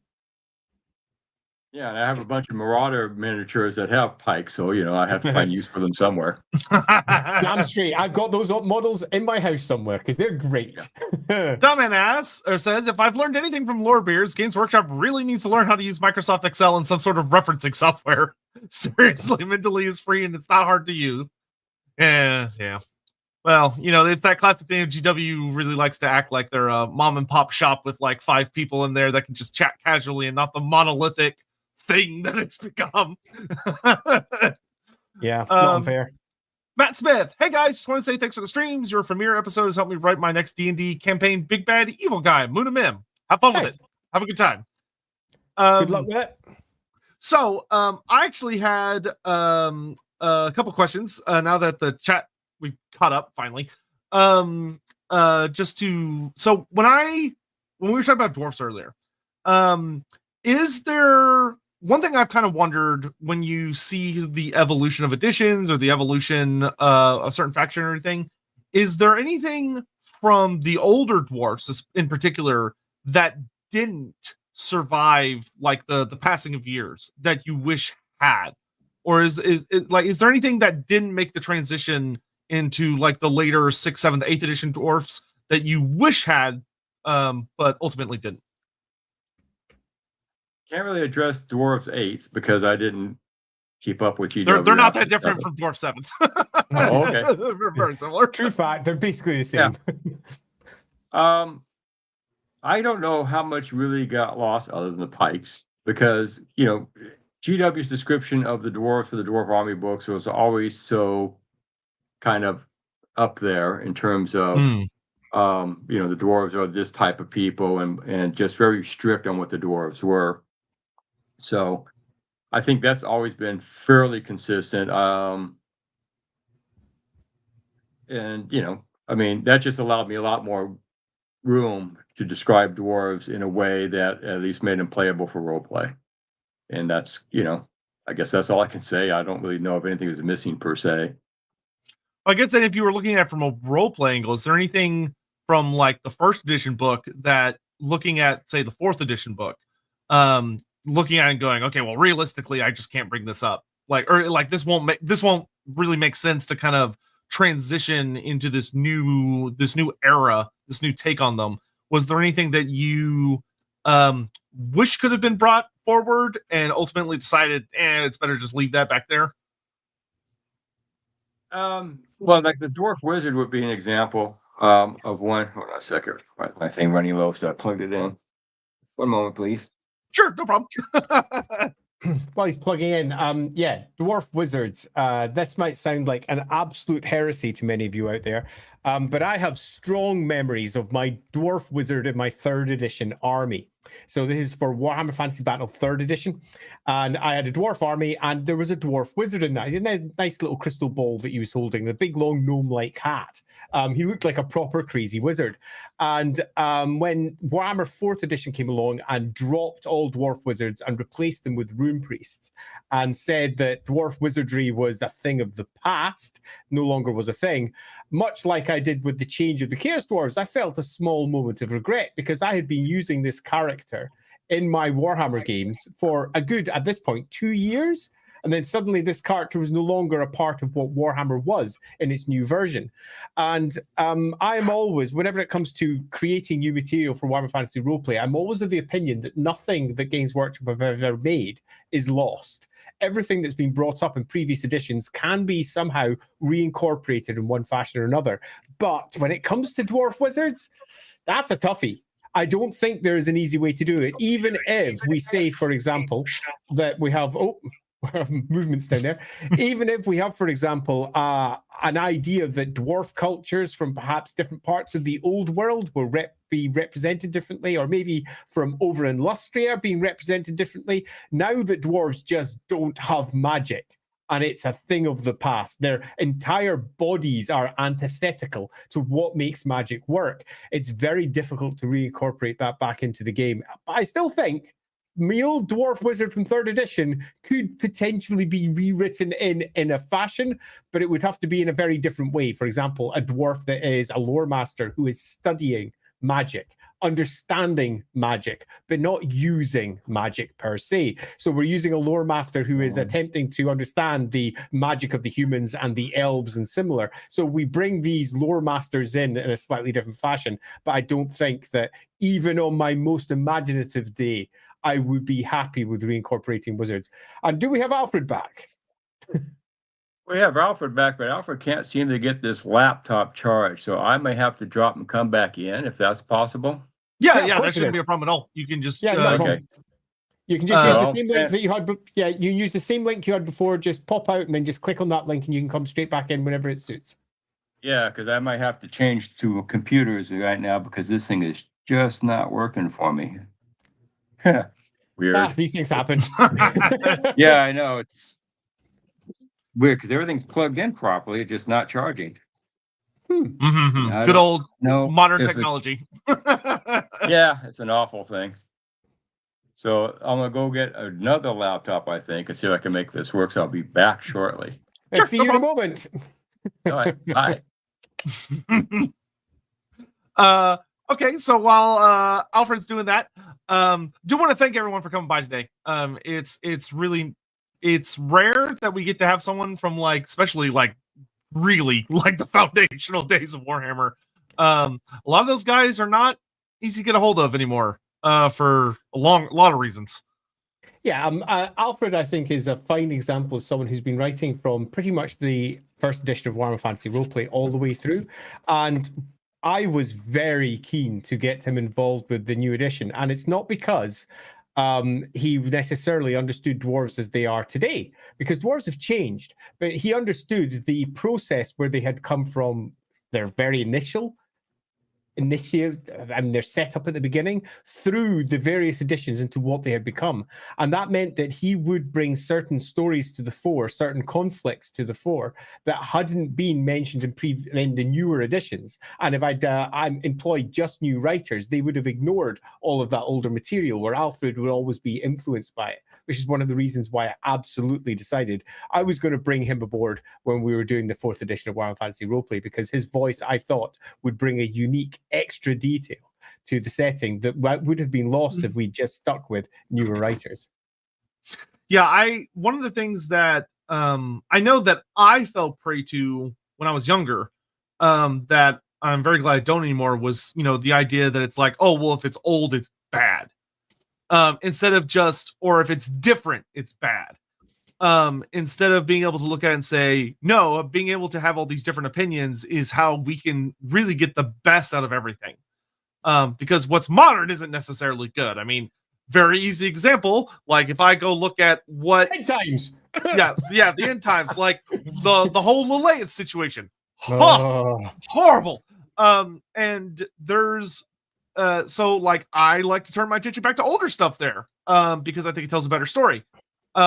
So it's I think really core, and this is of course is something that Lorebeards is all about, which the only reason Lorebeards came about was because I got to have that initial chat with Andy and really be kind of brought before the altar of, yeah, why don't we just take everything that ever happened and just take the best bits, instead of just saying, oh, well, whatever's more recent is better. Yeah, I think this is a core conversation I had with Graham Davis when we were first discussing the Enemy Within. So Graham Davis, if you don't know, was one of the writers on the original Enemy Within campaign. He was also one of the initial creators of what we understand as Warhammer today. We should probably have him on at some point, actually, because Graham's great. Graham and I had a pretty long discussion about what the 4th edition of Warhammer was about. And the core behind the Enemy Within was to show how the world of Warhammer First Edition, Warhammer Fantasy Roleplay First Edition, had turned into the world of Warhammer Fantasy Battle 8th Edition.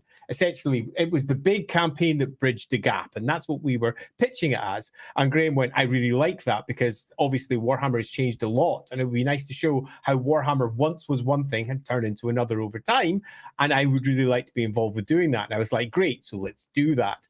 And through our conversations, we both landed on a preference for Warhammer Fantasy Roleplay 4th Edition as a whole being the edition that pretty much removed the concept of edition wars, because almost every edition of Warhammer Fantasy Roleplay that had come before had a big war on, as in the new edition come in, oh no, I prefer the old edition and how it presented the world, I'm going to stick with that. So we very much tried to change it to, no, all of the editions are summed up with this new Warhammer Fantasy Roleplay 4th edition's background.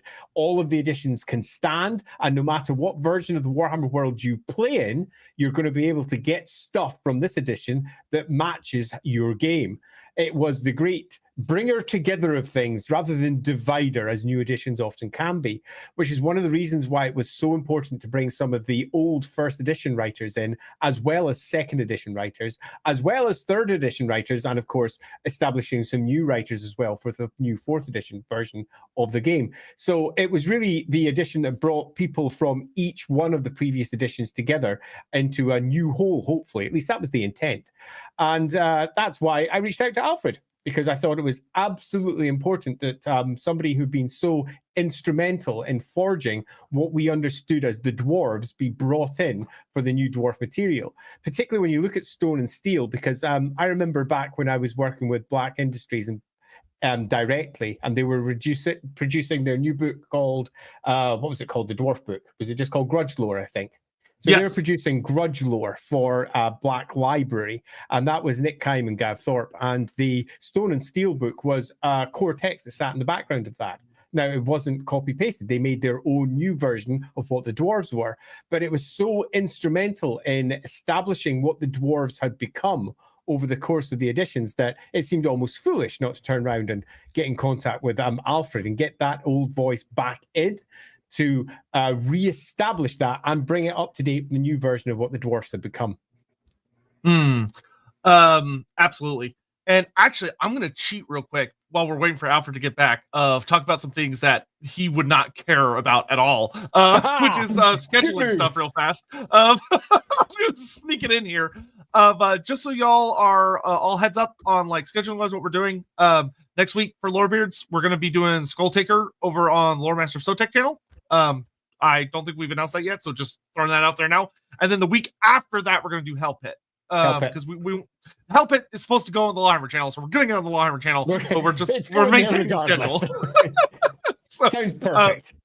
Yeah, just want to have y'all dialed in on that. Alfred's laptop was dying, so he's switching computers, but he'll be back as soon as he can.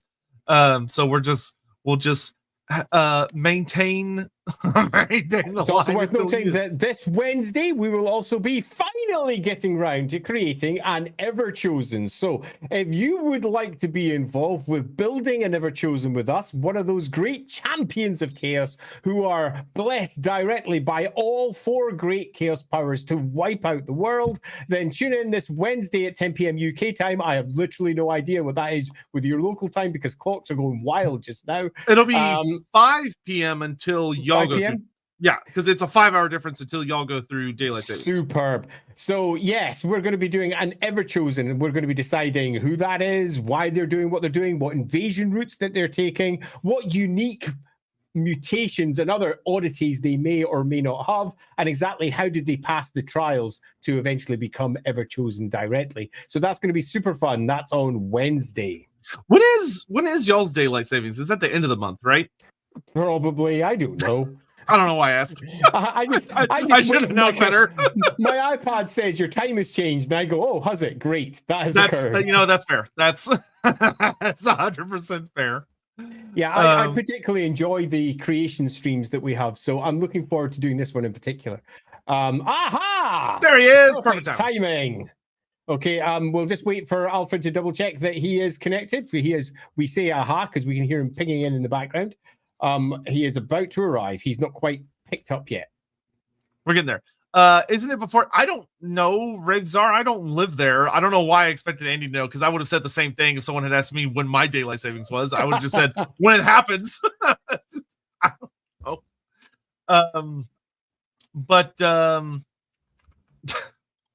That's actually a good question, Hammond. That's a great question. Remove that from the screen, and you will see. Oh, okay. Well, there we go. Back on schedule. I've already done it.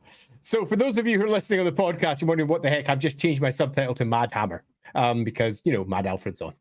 Hammond suggested that I did that because this week would be a nice nod to Mad Alfred.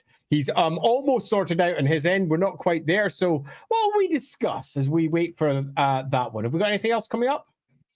Only other big things. I assume LAWhammer is back this week, though. I'm curious what y'all will be doing. I don't know if y'all are still planning on the side stuff or if you're back to the main story. Not. We're going straight to the main story. We're diving straight into the end of what occurred at the last episode. I'm so excited. I'm so excited. Big.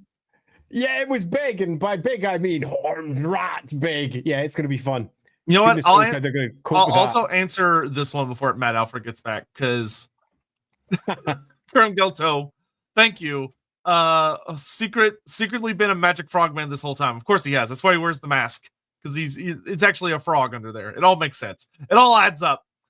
I'm trying to. Let's just bring this one up as well, because inevitably Ricky, who asked, does Estalia have an equivalent of the running of the bulls over at Pamplona? And I think that the answer is obviously yes. there'll probably be not just a direct lift, copy, paste over of that particular festival, but there will almost certainly be a more slightly crazed version of it involved as well, because Warhammer tends to take these things and dial it up a notch. So whether it's they have minotaurs running through the street or some equivalent, that's could you imagine? Yeah, exactly. I mean, that's just truly awful. So yeah, it wouldn't surprise me if they have exactly that. The biggest problem with Estalia is that it completely lacks any real depth at the moment. The only material that we have is either fan-created material, of which there's been quite a lot. There's been entire books written about Estalia out in the fan community. And various roleplay games have also filled that gap, as in here is a fantasy version of Spain that you could just add to your Warhammer Fantasy Roleplay if you wish to do so. And some of them are really good too. But there's just a lack of official material from Games Workshop. At best, we have like some mentions of conquistador types. Occasionally, you've got some mention of the Estalian kingdoms, and then that's about it. It pops up here or there inside a novel. It pops up here or there inside a White Dwarf article, but it's given so little detail. When it came to writing the Myrmidia material, for example, for Warhammer Fantasy Roleplay 2nd edition, I almost had a blank slate for what to do with Myrmidia's influence in Estalia. And at one point, I was almost tempted to write out in my Myrmidia description about an extra 10 settlements in Estalia, special places that were important to Myrmidia, and thus detail Estalia a bit more by adding some new settlements in. But I figured that the Tome of Salvation was a relatively, in the greater scheme of things, easy to miss book. So if I added all those things, they would never be added to the official Games Workshop maps if they came in later, because who was going to read an old book from Warhammer Fantasy Roleplay 2nd edition when, let's say, we're on the 4th or the 5th edition of the game? It's just another old book that could be referenced for things. So I didn't bother, and I just stuck with the core of what Myrmidia needed to be fully detailed. But the big question is answered with Games Workshop has not done enough explanation for us to be certain what it does or doesn't have. But yes, it would have some equivalent of that somewhere. Yeah, because it's so funny to imagine them just being like, oh yeah, we keep a bray herd in the middle of the city for once a year when we let them out. And they just kill everyone. It's great. Or make the bulls bigger and have their horns be on fire, as Fat would suggest. Yeah, knowing Warhammer, the running the bulls is going to be some absolutely mad shit if you Warhammerify it. Because I mean, in our world, it's absolutely mad shit. So if you're going to dial it up to 11, you got to make it something real stupid. Would love to see a LAWhammer episode at some point on Karak Doom if there's enough lore. Grimnir, his axe, and the dog we caught in the time loop. It all sounds so interesting. That's certainly something we could potentially do at some point. Yeah, we could probably do that. There's not a lot of lore, but no. I don't think that would stop us because there's a lot of implication from the lore. There's a lot of potential that could come from that. So I'm sure we'd have enough that we could possibly turn into a full conversation. I just heard another ping. Do we have the return of Alfred? Let's find out. We're about to find out here. While we're doing that, Federico asks, Andy, how would you choose to improve the Riemann Empire's lore? Hey, Federico, I'd write some. That's what I do. As it currently stands, there is pretty much no Riemann Empire, particularly when you look at all of the modern versions of what Warhammer has become and what Tilia has become over time. However, there is an obvious gaping hole in history, not just where the classical language sits, but where the old established armies of Tilia sit. If we take a look at what the 5th edition of Warhammer did with Dogs of War, it clearly had influence from Roman-leaning stuff in many of the various characters, many of which had got crests, many of which were obviously sporting Roman-like, legionary-like equipment. The same can be said for the Skaven. If we take a look at the Storm Vermin and their crest, they're obviously influenced by Roman influences also. So, again, it makes sense, Miraglanio being right beside Skavenblight. So, yeah. I'm going to try adding him just to see if his mic is working. Okay, sounds good. Go for it. Alfred, can you hear us? I can hear you. Can you hear me? Yes, we can hear you. We can't see you, but we can hear you, right? I'm in darkness again. I'm not sure why I turned the bloody camera on. This is the problem when I don't have. These are not my laptops. Well, Yeah. I reckon we can continue. Yeah, with I mean, the honestly, we ghostly can work face with this. This works of fine because we Warhammer can hear you. Past. Yeah, okay. Because we do upload it as a podcast as well. So this is fine. This works fine. Okay, I guess I'll sit in darkness then. I'm lost in a dwarf hold, is what I am. Yeah. They have night vision, right? Yeah, you're good. Oh, yeah. Yeah. So let's see. We had left off over.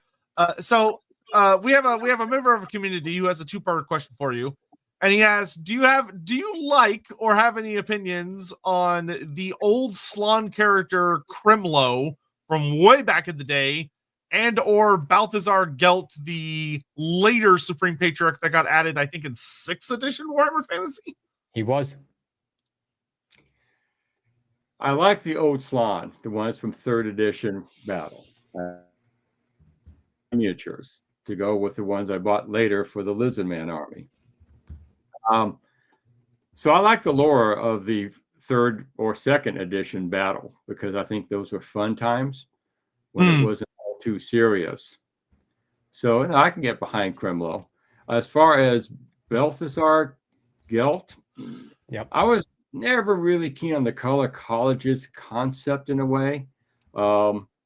Because I always thought it was too centric to Altdorf, made Reichland too powerful, especially when you take a look at the Empire in 1st edition Roleplay, which is, a fragmented empire where the Emperor is the weakest of the candidates, so that way the more powerful electors can have their way with things. And then, of course, it morphs into making Karl Franz the statesman of the empire or of the old world, and then he has all this power behind him with the color colleges. So I wasn't really keen on the color colleges as a story. It's there. I mean, I have to use it in my role play, but at an arm's length. So yeah, it's one of the things that I know Andy's talked to us about, because I didn't start with Warhammer Fantasy until pretty much a little bit into 6th edition because I was very young. But by the time I had been born, Warhammer was in a very different place.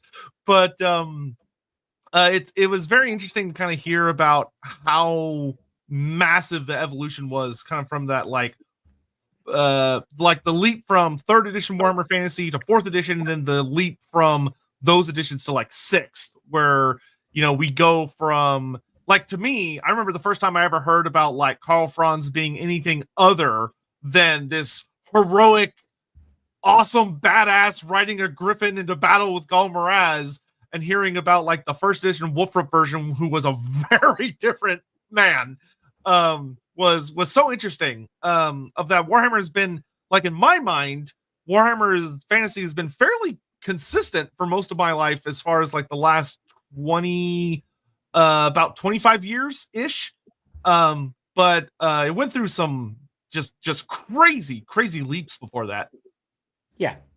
I mean, particularly if you take a look at the Slan in Cripes, when they were first introduced, that was 1st edition Warhammer, and the Slan frogmen from 1st edition through to 3rd edition Warhammer were so enormously different to what came later. When we look at what was added with 5th edition Warhammer and the Slan toads sitting on their thrones being carried around by the Saurus warriors or some equivalent, they were not just changed, they were massively rewritten.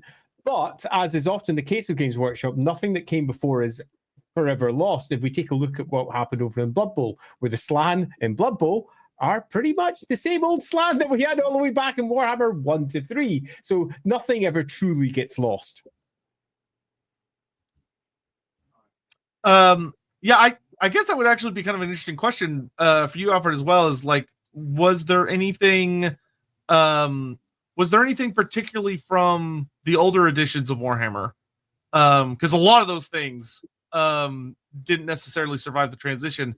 If you could pick, like, I don't know, like a top 1 to top 3 things of things from, let's call it, Old Hammer, and bring it into the more modern age, what would be like your top picks?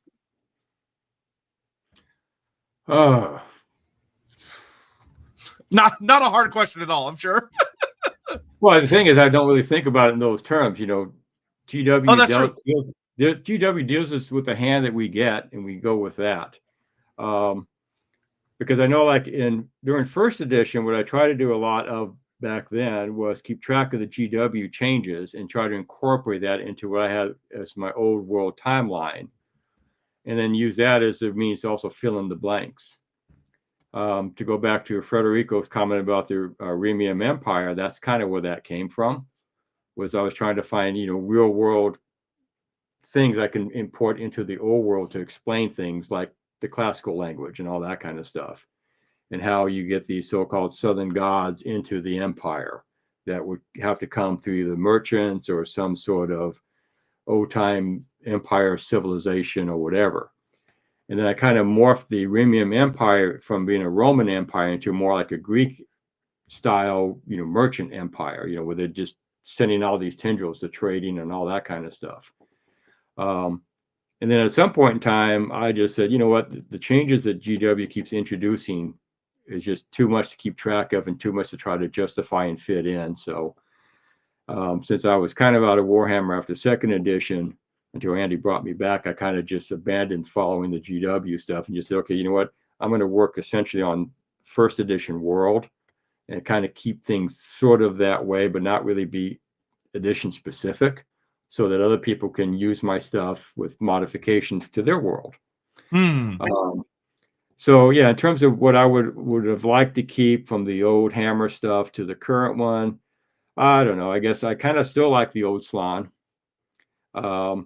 I kind of like the world being a little more, I guess, wilderness and civilized. And I also like, having some flexibility of not just sticking to the strict view of battle into role play. And I think fourth edition does a good job of bringing some of the old stuff back in and working with that with the newer stuff. So, I think fourth edition has done a decent job of bringing back the old Hammer stuff in a way that makes it work, especially with GW's current view of things. So I like the mesh of those. So I'm happy. Yeah, I mean, I don't think there's any reason that we can't look back and take all of the best of what came from the past, because the past has got all manner of great ideas just waiting to be reused in one fashion or another. Yes, some of them don't quite fit, like the old Slan. I would love to figure out a way to get old froggy men back in somewhere that makes sense. But I'm quite aware that some people wouldn't. There's also old Britannia, for example, the pre-revolutionary France version rather than the Knights of Chivalry that we get in a more Arthurian example, which was added in the 5th edition of Warhammer. And that completely changed an entire section of the old world. And for those of us who were writing at the time, that was hard.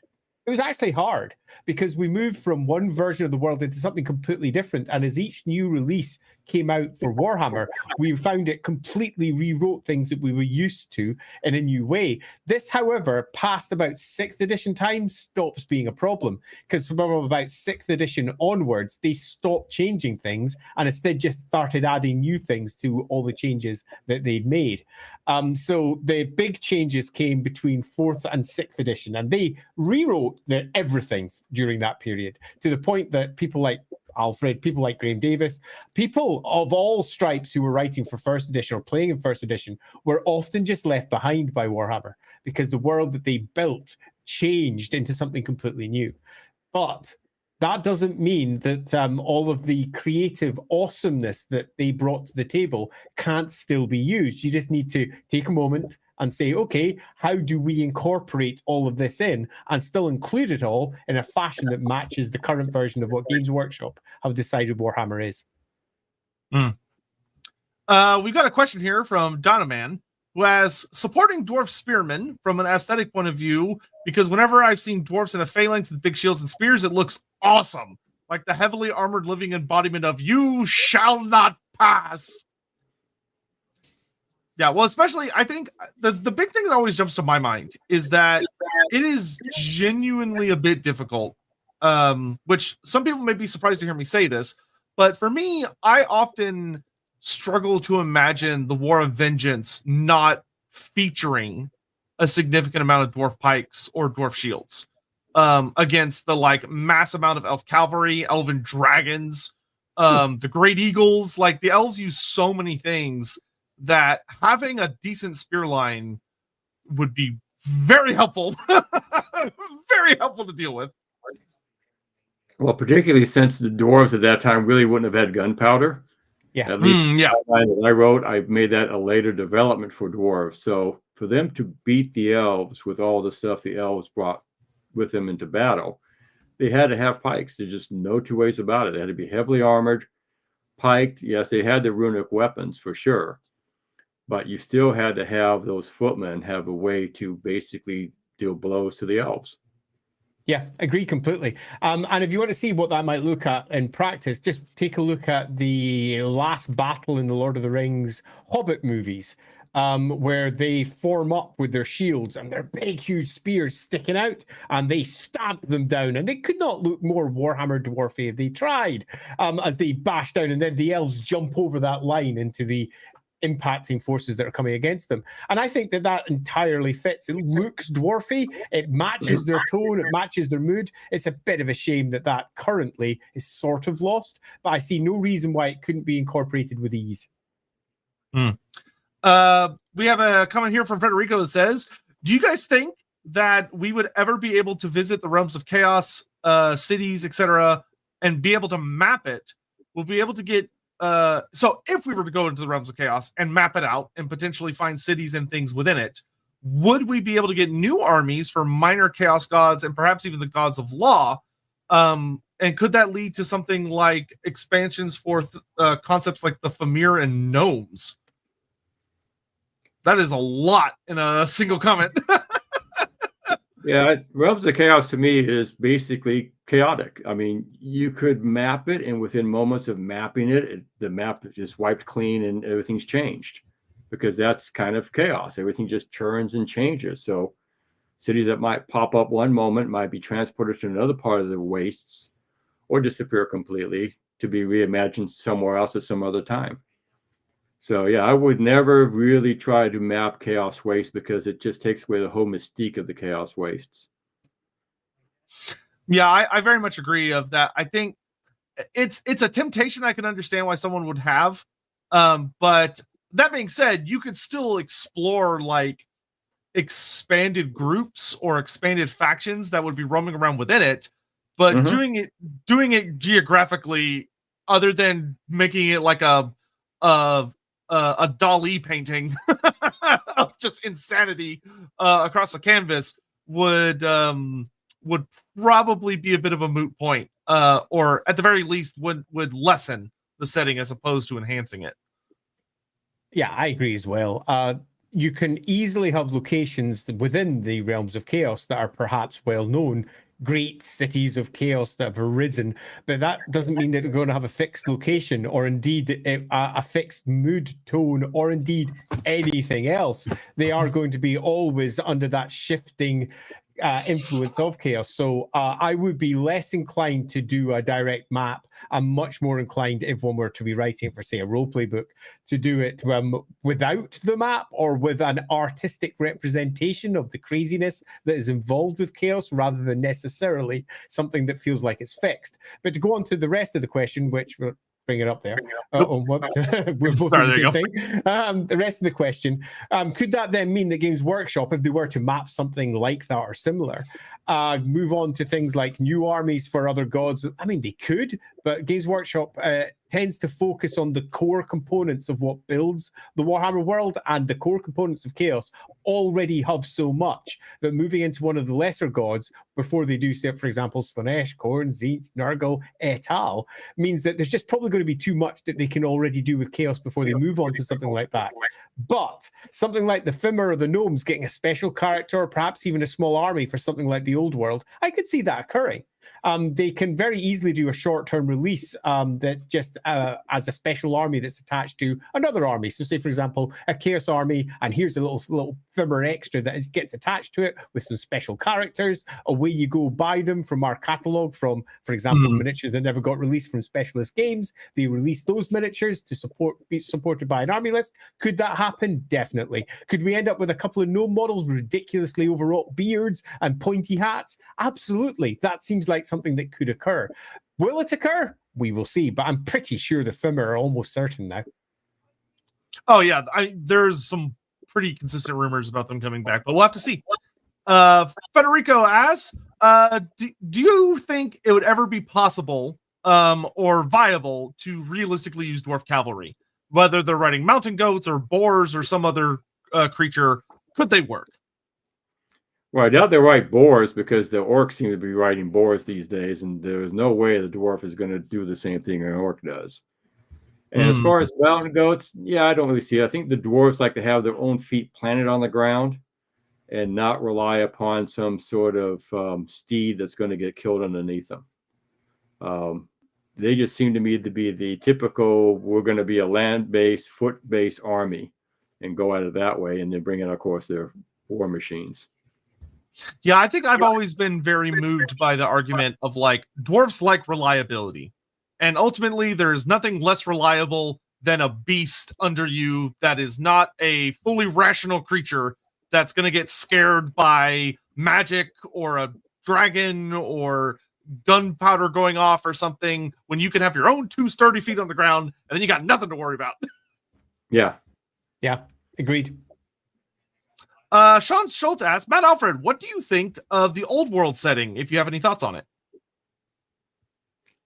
Well, I like the old world setting. I've always liked it. There could be more done with it, which is what I'm sort of doing in my own little way. But the setting itself, I think, is pretty good. I mean, like Andy, I'm not real keen on the Bretonnian of Arthurian chivalry because that just, is too limiting to my point of view. But I think it's a great setting. I mean, there are a lot of people, I think, in various countries of Europe who identify with certain locations in the old world setting, which makes that a lot more fun to develop. Yeah, I've actually been pleasantly surprised so far with the new old world Warhammer stuff.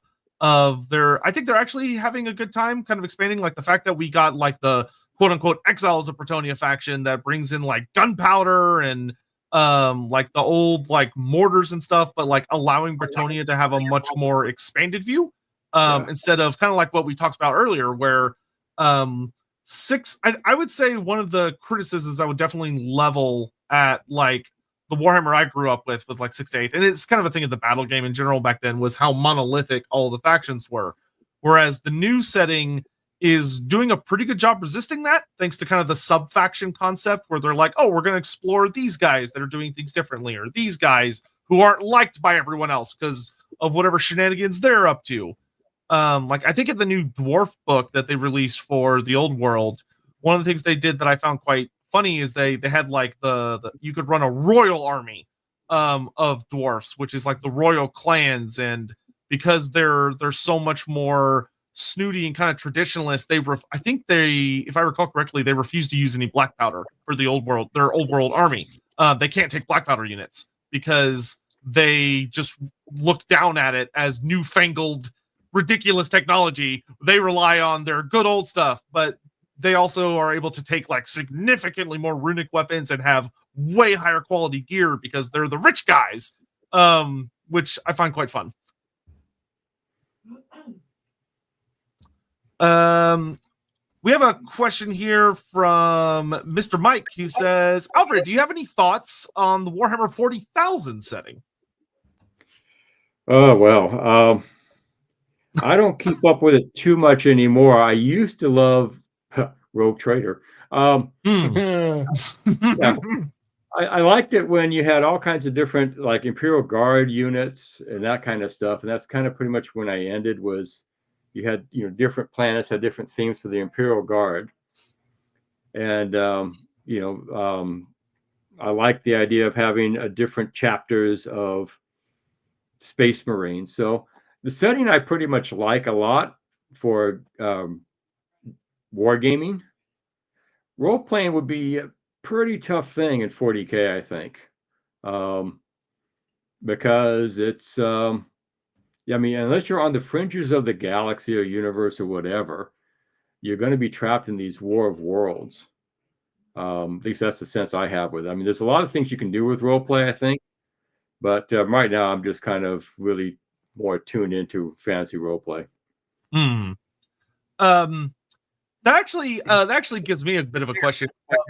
So for fantasy role play and like your current view of it and stuff, what if someone was getting into it kind of like for the first time, what would be the places that you would be places or concepts that you would be the most excited to introduce them to, that you think makes the Warhammer Fantasy Roleplay setting unique compared to like all the other options that are out there?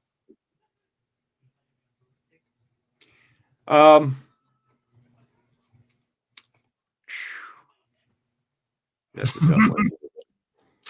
I don't know. It's the fact that with the old world, I guess, in the Warhammer setting, I guess it's that it makes sense to people in a way because it has some basis in history and some basis in fantasy, but you can at least relate to it as a real world thing.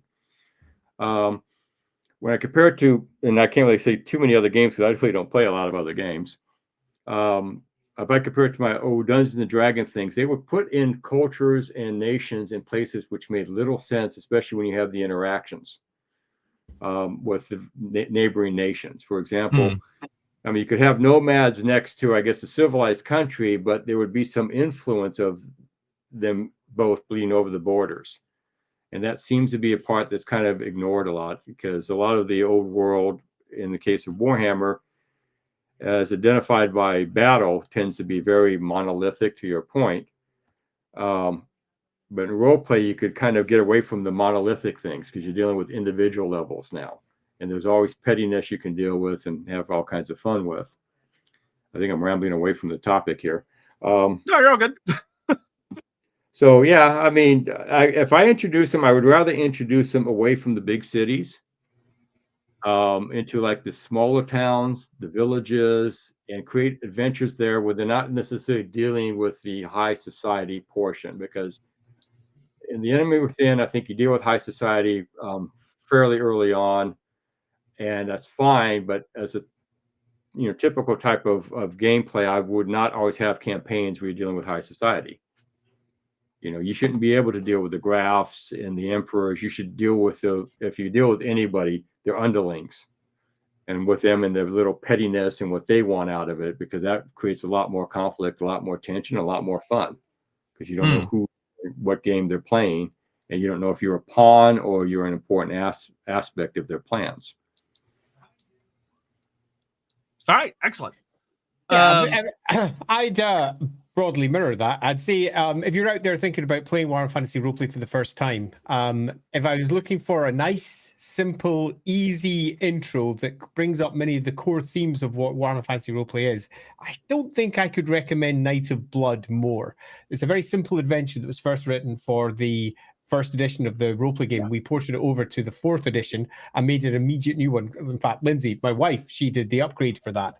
And we did that purely because it is such a perfect intro, set out in the middle of nowhere, introducing the core concepts of what makes Warhammer a bit creepy, a bit weird, and then ultimately moving towards the nastiness that lies below. I won't spoil it. It's a good bit of fun. But Night of Blood is an almost perfect encapsulation of what many people think Warhammer is. So it's a really good place to start, and that's why we released it for free. So you can get that right now if you want over on drivethroughrpg.net for free as an adventure. So feel free to go do so if you wish to do so. In fact, whilst we're moving through the questions, I'll quickly sort a link and add that to the YouTube description. Actually, you know what? That's a great segue to a question of Alfred. Do you have a favorite published adventure for Wolfred? Whether it's one of the short ones or one of the bigger ones, like do you have a favorite go-to? I would have to say Shadows over Bogenhofen. Okay, classic. Because that could be a closed scenario in and of itself if you want it to be. You know, it's one that's got the dark elements. It's the one that has some intrigue with it. It has a lot of problem solving, because I think where Warhammer has its strength is those type of plots where you actually have to work your way through it and think it through, that you can't muscle your way into these things. Because, you know, you start picking fights here and there, and you're going to end up on the wrong side of the law. And of course, the adventure is going to end with you in jail or exiled or having the authorities chasing you. So, yeah, I say Shadows over Bogenhofen would be one that I would definitely recommend playing. That is a very good one. I'm playing in a campaign I have a witch hunter character, and I am very sad to say that Bogenhofen is unfortunately Zinchian themed crater, because we did not do well on the Shadows over Bogenhofen adventure. Oops. That's perfect Warhammer. Yeah, it perfect. is. I would like to strongly recommend that one also, just because I agree with everything that Madalfred says. And when we were re-upgrading the Enemy Within campaign, it's the one that I wanted to change the least. And most of the additions that were added to the new version of it were just purely more description of NPCs, a little bit of extra detail here or there, just to fill in some of the gaps. But the core of the adventure itself was left pretty much unchanged, because it's such a fun little investigation. And you can see its heart very clearly on its sleeve, and also the impact that it had on Warhammer as a whole. Because the original pitch for that adventure was, I would like to have a Call of Cthulhu adventure, please, for Warhammer Fantasy. And that turned into Shadows over Bogenhofen, rather than Shadows over Innsbruck, or whatever equivalent. And it's a Call of Cthulhu adventure, in that we've got a nasty, horrible, creeping evil lying beneath that city. And it's with a fantasy twist. But it turned into what almost everyone thinks of as Warhammer Chaos from that point onwards. It pretty much defined what everybody thought of as a Chaos cult and how it works in Warhammer. So, yeah, very influential adventure, and a super fun one to play through, because I must have run that one maybe about 25 times, maybe more, and no two playthroughs have ever been the same. And that's obviously going to be the same for any adventure that you run, because every time you play, it's going to be a snapshot of brilliance that will never be seen again. But nevertheless, because it's such a sandbox of an adventure in comparison to many more linear adventures, different groups take wildly different paths through it. And that's very much to its advantage. Yes, and I will say, go ahead. Go ahead, Alfred. I'll say one fun one I have is one that I wrote with Tim Eccles. And that one is Witch Hunter Cometh. We used that in one of the Gen Cons, I forget which one, as the Hogshead sponsored WFRP convention scenario.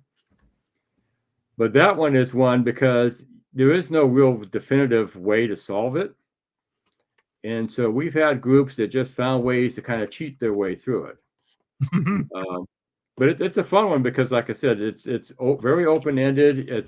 You're trying to solve a murder, but you really can't solve the murder. So you have to figure out, who is the most likely of the murderers, and deal with them before the witch hunter shows up. Because if the witch hunter shows up, the whole village is probably going to burn down. Lovely. Always fun. Okay, yeah, I just found a PDF copy. This looks fun. I'm gonna flip through that later.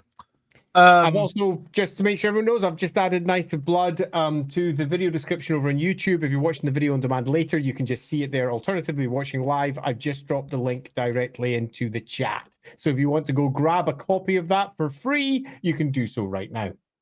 Hammond asks, and I'll interpret this question a little bit.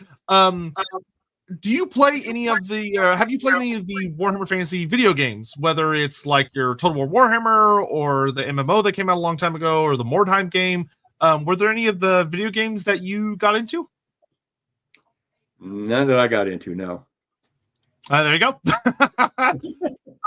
So we have another question here from Griffith Smith, who says, do you have a favorite Dogs of War unit?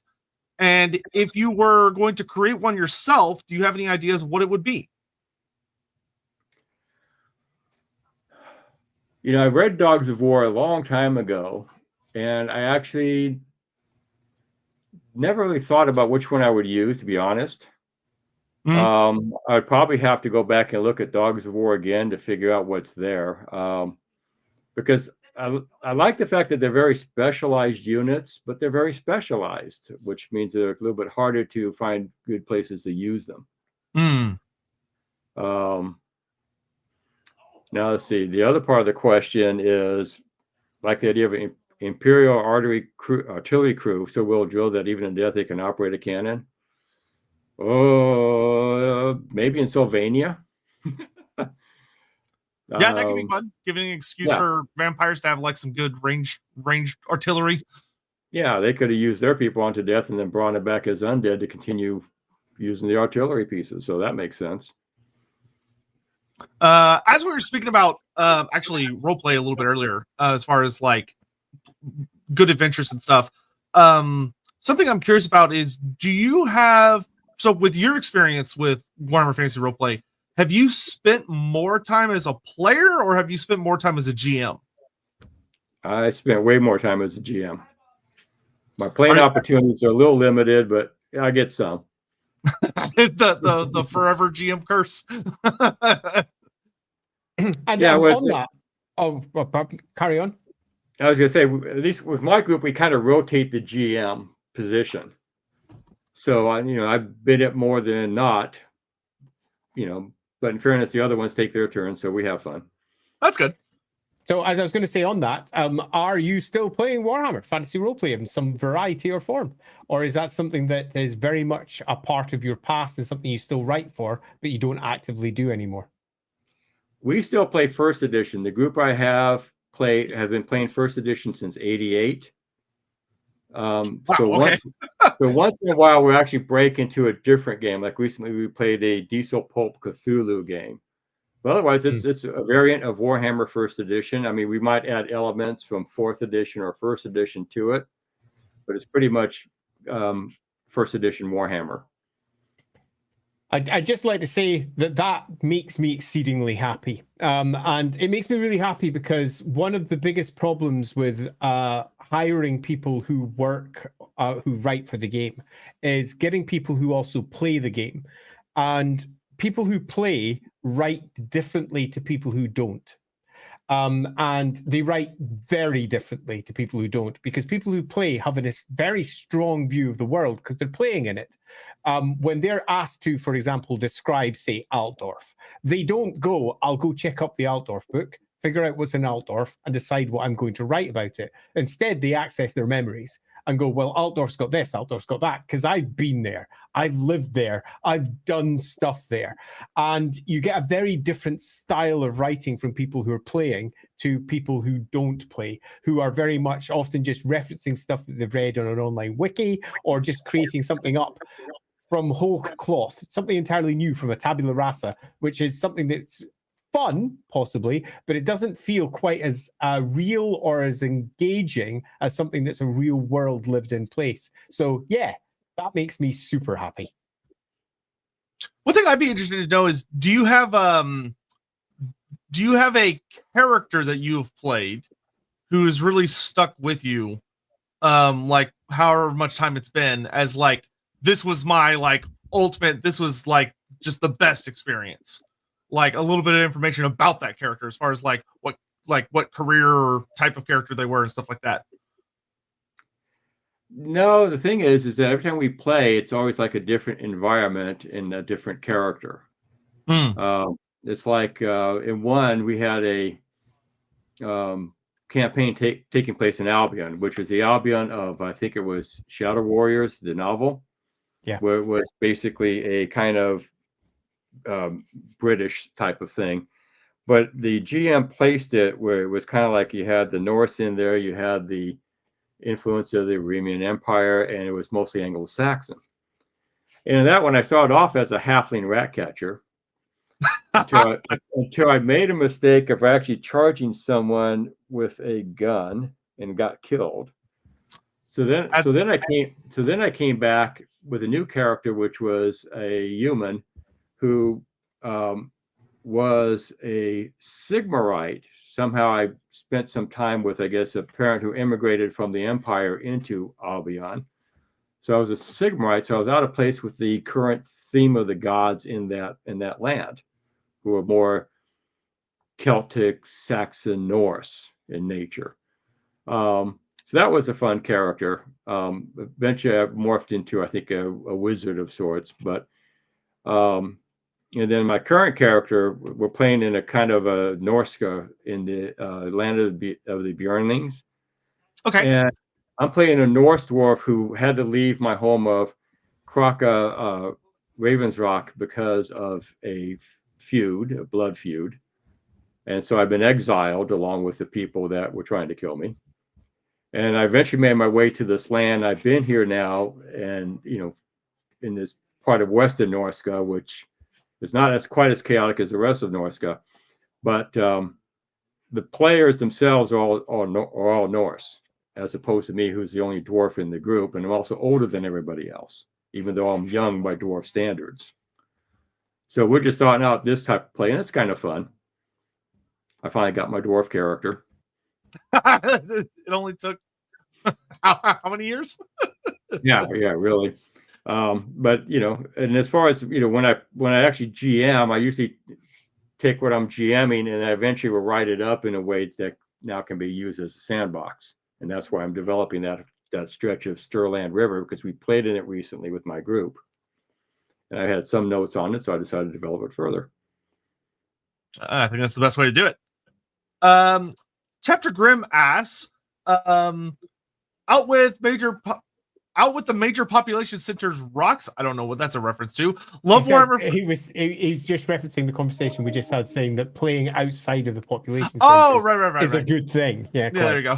Love Warhammer Fantasy Roleplay 4th, and Uber's right. Would love a map of the Duchy of Dunkelberg, as it seems Wolfgang is/was Duke. Sure. I mean, Dunkelberg hasn't had much in the way of an enormous amount of detail added to it, other than the main place and a couple of surrounding settlements, and that's about it.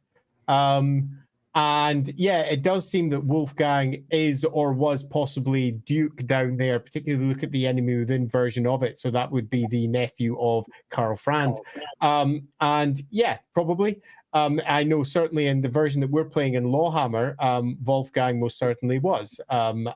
Effectively given it not as a true title, but as a title that he could use in the same way that the Prince of Wales isn't actually the Prince of Wales in the UK. It's a title that's given because they can. But yeah, sure. Well, to plug it, Andy, I just want to add that I don't have any plans to do any more Reichland maps, because the last time I did the Southern Reichland, it quickly got overridden by something, I think, one of Andy's maps. So I decided, you know what? I'm leaving the Reichland to Andy. Yeah. Sorry. No problem. So I'm leaving the Reichland to Andy, and I'm working outside the Reichland now.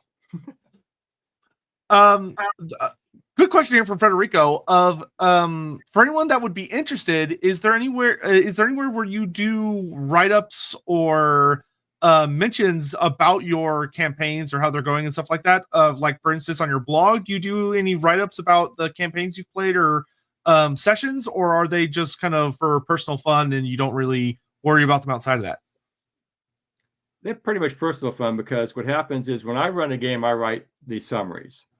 When another of the players take their turn as GM, they write the summaries of the adventures. It's not something I would post necessarily, because I won't say it's private per se. It's just that you lose a lot in the translation, I guess, with the players and all that stuff when you're reading someone else's. I will say, however, when I did the Empire at War ending for the Enemy Within, I had two playtesting groups, and both of them wrote summaries, and both of them are on the blog, on the website. Oh, okay. Well, there you go. So go check that out if you wish over on Madalfred's website. We posted that earlier in the chat, but I'll post it again so you. Yeah, it's pretty straightforward. It's madalfred.com. It's very straightforward. It's not hard to find. Yeah. We have a question here from Hugh, which is that Alfred, do you have any opinions on the Tarmacon book? So the Forge World expansions for Warhammer Fantasy. Do you have any thoughts or opinions on those? I've not seen those. I can't. I don't have an opinion, obviously. There you go. I actually do have a question, and this is, I think, quite pertinent to like the current old world stuff that Gates Workshop is doing. Is we're seeing them finally starting to fill out and expand the world. As we know, they're going into places like Grand Cathay and all these other new locations. Is there anywhere that you would be what in your opinion, what do you think would be the most exciting place that we kind of like vaguely sort of know about in the Warhammer world? Like we know it exists, but we don't have any details about it. Like if you could pick somewhere to expand the setting into, whether, and I mean, you can go with, if you'd like, Estalia and Talea, but whether it be like there or Nagaroth or Nippon or Koresh, is there anywhere that for you would be particularly exciting to see the setting head towards? I used to like the New World, which before it all became Nagaroth, because I thought that was an interesting way to introduce like a different type of more primitive human culture in there. Because the one thing that I think I found sort of lacking in later Warhammer development is that humans seem to be kind of limited in terms of where they were in the world. I mean, you'd find like orcs in Lustria, for example, and then you have overworld colonists, but other than that, it's pretty much void of humanity. And until they develop Cathay and Ind a little bit more in depth, I mean, I know at one point there was talk of having non-humans in those areas way back when. So I kind of thought that, it should be more human-centric in a way. I mean, you can still have all the other beasties and all that stuff around there. But for storylines and conflicts, there's nothing better than having like cultural conflicts amongst humans. So if I go into find a native New Worlder type of tribes and I'm an old worlder coming in and trying to settle, you can have all kinds of issues there with misunderstandings, maybe conflicts, alliances, shifting alliances, and all kinds of other fun stuff.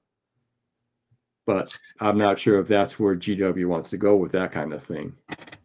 Otherwise, yeah, it'd be fun to have a Far East Cathay type of storyline because you do have Cathayans in the old world.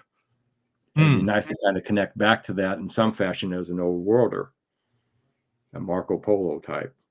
I'm not sure how they can work out the Silk Road, though, because I know they make reference to a Silk World, and it's like, well, they all kind of go through either the Darklands, which doesn't make a lot of sense for trading, or you have to work yourself around that through the Southlands or Arabia. So that stuff would be kind of neat if they could actually work out some of those mechanics to make it make sense.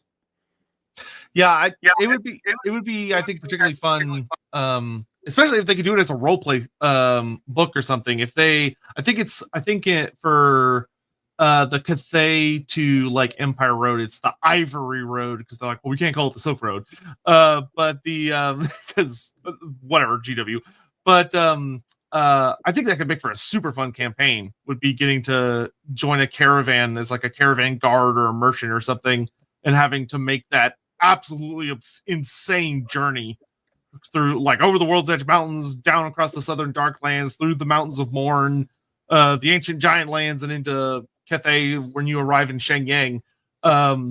So I do hope we get some cool expansions there because it's weird, I think, especially for me, but I imagine even more so for y'all, of that Warhammer is like starting to shake off its current form and like evolve into something new again, where it's like expanding, which in my lifetime it felt like it never did. Because when I got in, because I started Warhammer in I think 2001. So between like that and the end times, it was pretty much the same almost the entire time with some very minor exceptions. Whereas this is, for me, the old world feels like the first time where it's like, oh, like there's actual change happening. Like this is turning into a setting I almost don't recognize of that. There's so much new stuff happening, which is exciting, but also really weird for me. But I imagine for y'all, this is something y'all are quite familiar with. Yeah. Yeah, I mean, there's no other way of putting it. The evolution of Warhammer to me has always been something that is in a state of constant flux. I personally started Warhammer first edition, then second, then third, and then all the way through. And throughout the process, some of the shifts in the background have been enormous, truly enormous, particularly when you move from Warhammer third edition to fourth, and when Warhammer through the process of fourth to sixth solidified itself out. The changes were huge. And even when we take a look at, say, the book that we skimmed by earlier, Tamarkan book was released by Forge World, that basically rewrote the Chaos Dwarves all over again. So we got ourselves a version of the Chaos Dwarves that were different to the new, big, huge hatted version of the Chaos Dwarves that we got with the 5th edition of Warhammer and the White Dwarf articles. And in there, we got the Kadai and a whole variety of crazy, weird stuff that was just added in. And that was cool. But again, change. They took something that was established and changed it. And then we look at, say, what Total War did, and they took everything that was added there, used it, and then reverted it back to the original version of the Chaos Dwarves again. So Warhammer is in this state of constant flux from my perspective, and always has been. And I would just like to also agree that Cathay would make a great adventure. The journey to the caravans to Cathay would be marvelous, particularly with all the work that's been done on Total War for Cathay. So much extra detail has been added over there that to not have that extremely rich background not be ported into the fantasy roleplay game would be a shame. I also think too that when they do Cathay, they should not necessarily find a way to make elves and dwarves there. I mean, elves could be there as colonists of some sort because of the way the high elves traveled in the past. But it'd be nice to have some other races develop that carry on the Cathay theme, as opposed to just taking the dwarves and just throwing them over there too. You know, in fact, that's hard agree. Yeah, and that's one thing I tried to kind of limit in Stone and Steel, where the dwarves were kind of in the mountains surrounding the Empire, and some might have trickled into Tilia and Estalia, but there weren't many there. And those that were there are those that wanted to be there, as opposed to having dwarf holds in those locations. You know, you could have dwarves who maybe got on the outs with Croc Norn and having to settle somewhere else. You know, a couple of clans got exiled maybe, and maybe they went into Estalia far away from their old clans. But as a whole, I didn't want to see them peopled everywhere. I thought that we should have more variety in Warhammer. Yeah, I agree. Warhammer used to be a place that was rich with potential, where there was always the possibility of a new crazy thing being added, whether that was, say, the Fimmer or the Zotes or the next dragon turtle or whatever it might be. But as it got almost calcified into the Warhammer 4 version and then through to Warhammer 6, that creativity started to slow down until between Warhammer 6th edition to 8th edition, it pretty much stopped. But then in 8th edition, they started adding some extra bits. If we take a look at the Empire, for example, they added the demogryphs to the Empire. So we got ourselves a new cavalry unit, for example. But in terms of change, it's pretty small, but it was still a change. A new species got added. And I feel that Warhammer has missed that particularly large open goal for almost 15 years, where they have been so caught up with reimagining their previous versions that they've forgotten what it is to be creative and original, just left that to Age of Sigmar. And Age of Sigmar, we're not going to discuss because nope. But it does have an awful lot of creativity that Warhammer itself has kind of lost. So yeah, I agree that if we're moving somewhere like Ind or if we're moving to Nippon, the idea that there are no unique individual things that are there, new species that are very representative of those peoples is, I think, silly. And it would be really nice to see something new to expand out that area. Yep. Chapter Grim saying the full sick road was to travel by a caravan. Oh, the IRL one, I assume you mean. Yeah, but I mean, there should be lots of fun ways to get to Cathay. Which I think the old Dogs of War book kind of talks about that, where it shows like different routes people have taken over the centuries, and it'd be fun to explore the pros and cons of each of those. Yeah, but I definitely agree with both with what Andy and Alfred have said. Of one of the things that I think would be particularly exciting, something Games Workshop has been a little more resistant towards, would be, and I think it's because they kind of have the constant annoying but understandable but annoying habit of only wanting to look at Warhammer through these are the minis we sell option of the world has gotten more and more limited because they don't want to make a new army range for like one of the native creatures of like Estalia. Like, oh, we go to Estalia and they're like, they don't have dwarves or elves, like there are humans there, but there are these other creatures that are more heavily inspired from Spanish or Portuguese myths and history, which would make sense, but then we may have to make minis for them, and we don't want to do that. So it ends up just being, oh, humans, and that's it. So I really do hope the old world takes some more risks, maybe tries to be a little interesting, and hopefully they can allow the roleplay guys to flex their imagination muscles and give us some really interesting creatures and stories, and especially like civilized creatures, not just like random monsters, but like creatures that have like cultures and cities or things like that. But in any event, as far as kind of just because we brought up dwarfs a little bit when talking about that, as far as the dwarf conversation goes, for you in particular, Alfred, one thing I'd be curious about, is there a story or trait or anything really that in your head you consider to be part of what you identify as the identity of the dwarfs that isn't something that necessarily you were able to put into Warhammer Fantasy, like something you do for your personal role play or your personal campaigns or your personal stories, that isn't part of the Warhammer identity, but is maybe like a story you'd like to see explored, or something that if you were given like full creative go wild with it, you'd want to include if you were asked to expand on them? Not really, because the thing I did not want to do is expand on the dwarves to the point that they were no longer dwarves. I mean, dwarves have a unique reputation. We could thank Tolkien for that. And I think we had to stick to at least that kind of core thing. We could fill out a lot of stuff in between there, which is what I hoped I had done with Stone and Steel, is to give them a sense of a culture, a sense of a belonging to the world, a sense that they were actually a race that was legitimate. The dwarves in Warhammer are a race that's besieged in a way. You know, they have the dwarf hosts fall in the World Edge Mountains. They're surrounded by enemies in the World Edge Mountains. And the other mountain ranges are not as pressed, but they're still a race that's in decline. They are not nowhere near as powerful as they were during their golden age when they beat the crap out of the elves. And they're looking for past glory. They're looking for a way to bring that back. And so that has to be kind of captured in a way with their attitudes.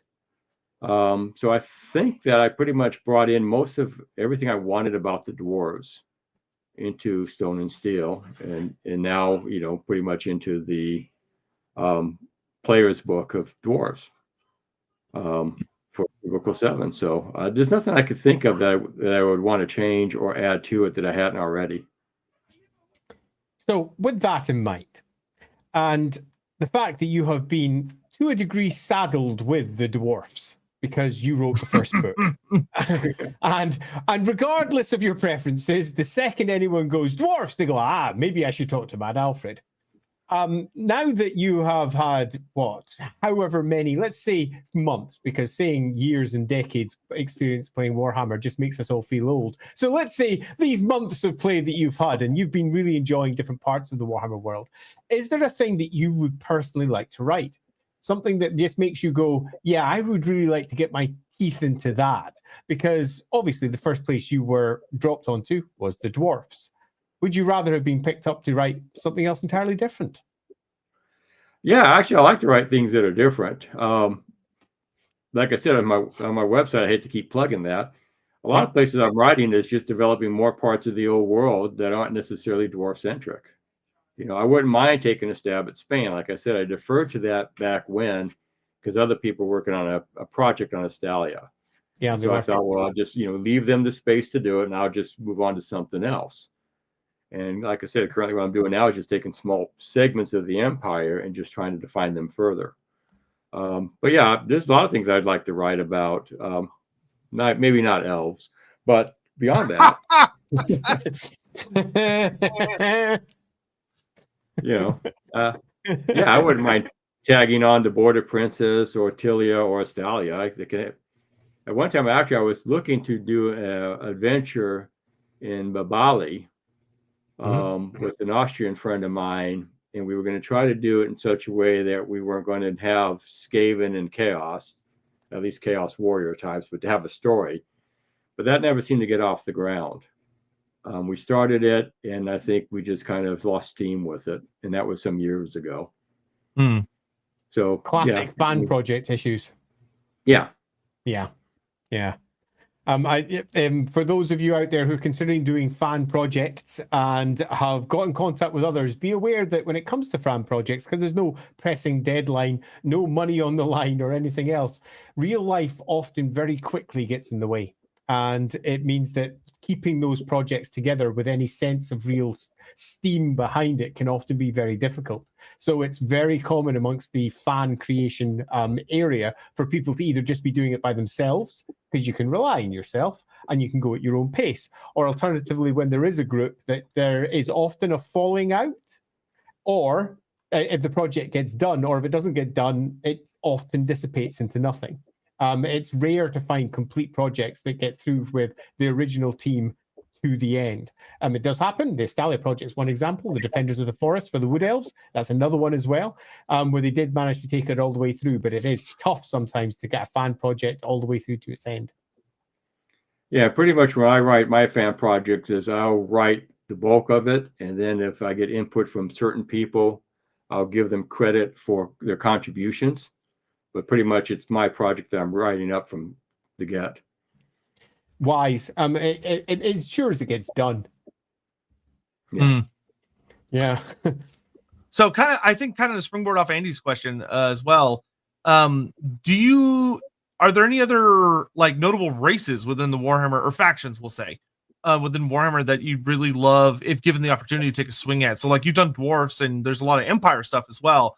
But is there anything like maybe about like the Vampire Coast or the Lizardmen, Vampire Cows, Tomb Kings? Are there any of the other factions that really appeal to you for any notable reason? I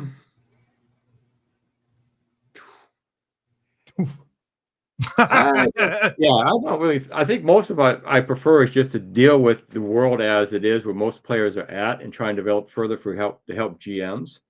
I'd like to maybe take a swing at some point with Arabia, just because I think that's an underdeveloped place. Hell yeah, it is. And I do have a map of it, so I mean, it's not like I haven't started something with it.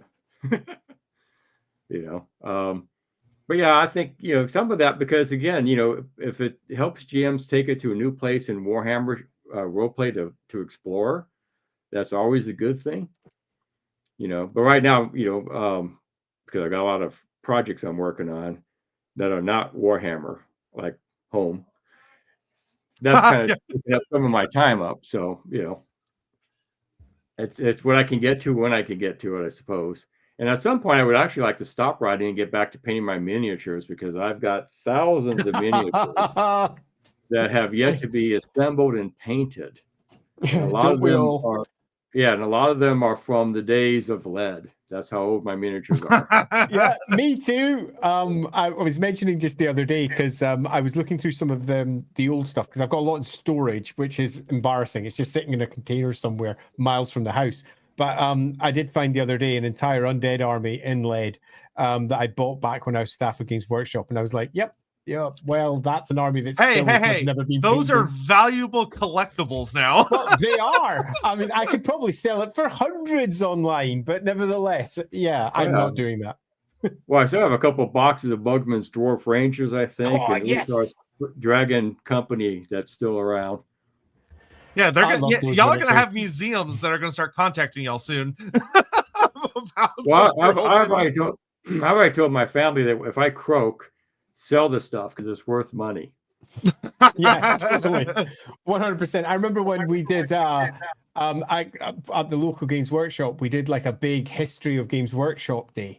And all of the exhibits that we had there were just my collection. Everything from Warhammer First Edition all the way through the old models, through older books, older Games Workshop material. And it was just all my collection because that was much easier than actually asking Games Workshop to send us something. Because I was like, I've got it at home. I'll just slap it out. That'll do. Go figure. Yeah, worth something nowadays. Yeah.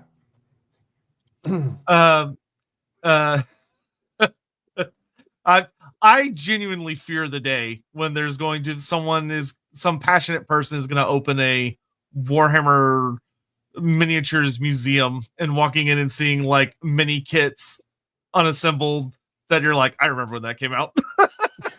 Well, whenever I go to Warhammer World, that's exactly what it's like for me. It's like you go to Warhammer World and you see all of the Warhammer World stuff, and it's like, yeah, that's just the stuff that I used to either buy or sell back in the day. Oh dear, I'm old. Oh. Well, that's actually what the Warhammer Cafe's like over where I'm at. The really nice Warhammer store where they sell the Forge World stuff is that along the rim of like where the ceiling meets the wall, they have all of the kits from like the original sets, and then as you work your way left to right, it advances on in years, and nice. For me, it's very funny being able to walk and being like, so from this point onward, I was alive, and everything before this point, I had not been born yet. Yeah.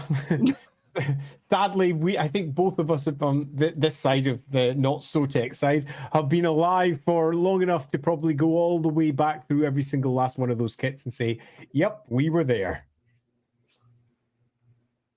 On that, have a favorite miniature? Oh, that's a good question.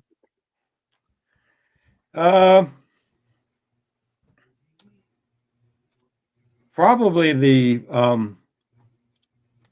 let me think about that. I got so many of the damn miniatures. I just have to say the Marauder Dwarves. I'll just do it as a bunch. They were good miniatures to have. Really characterful. Those were from which edition? They were kicking around for 3rd and 4th. Yeah. Into 5th and into almost in 6th as well, but mostly around that area. That you got your Dwarf Spearmen from then as well, which were just brilliant. Lots of big beards and big noses.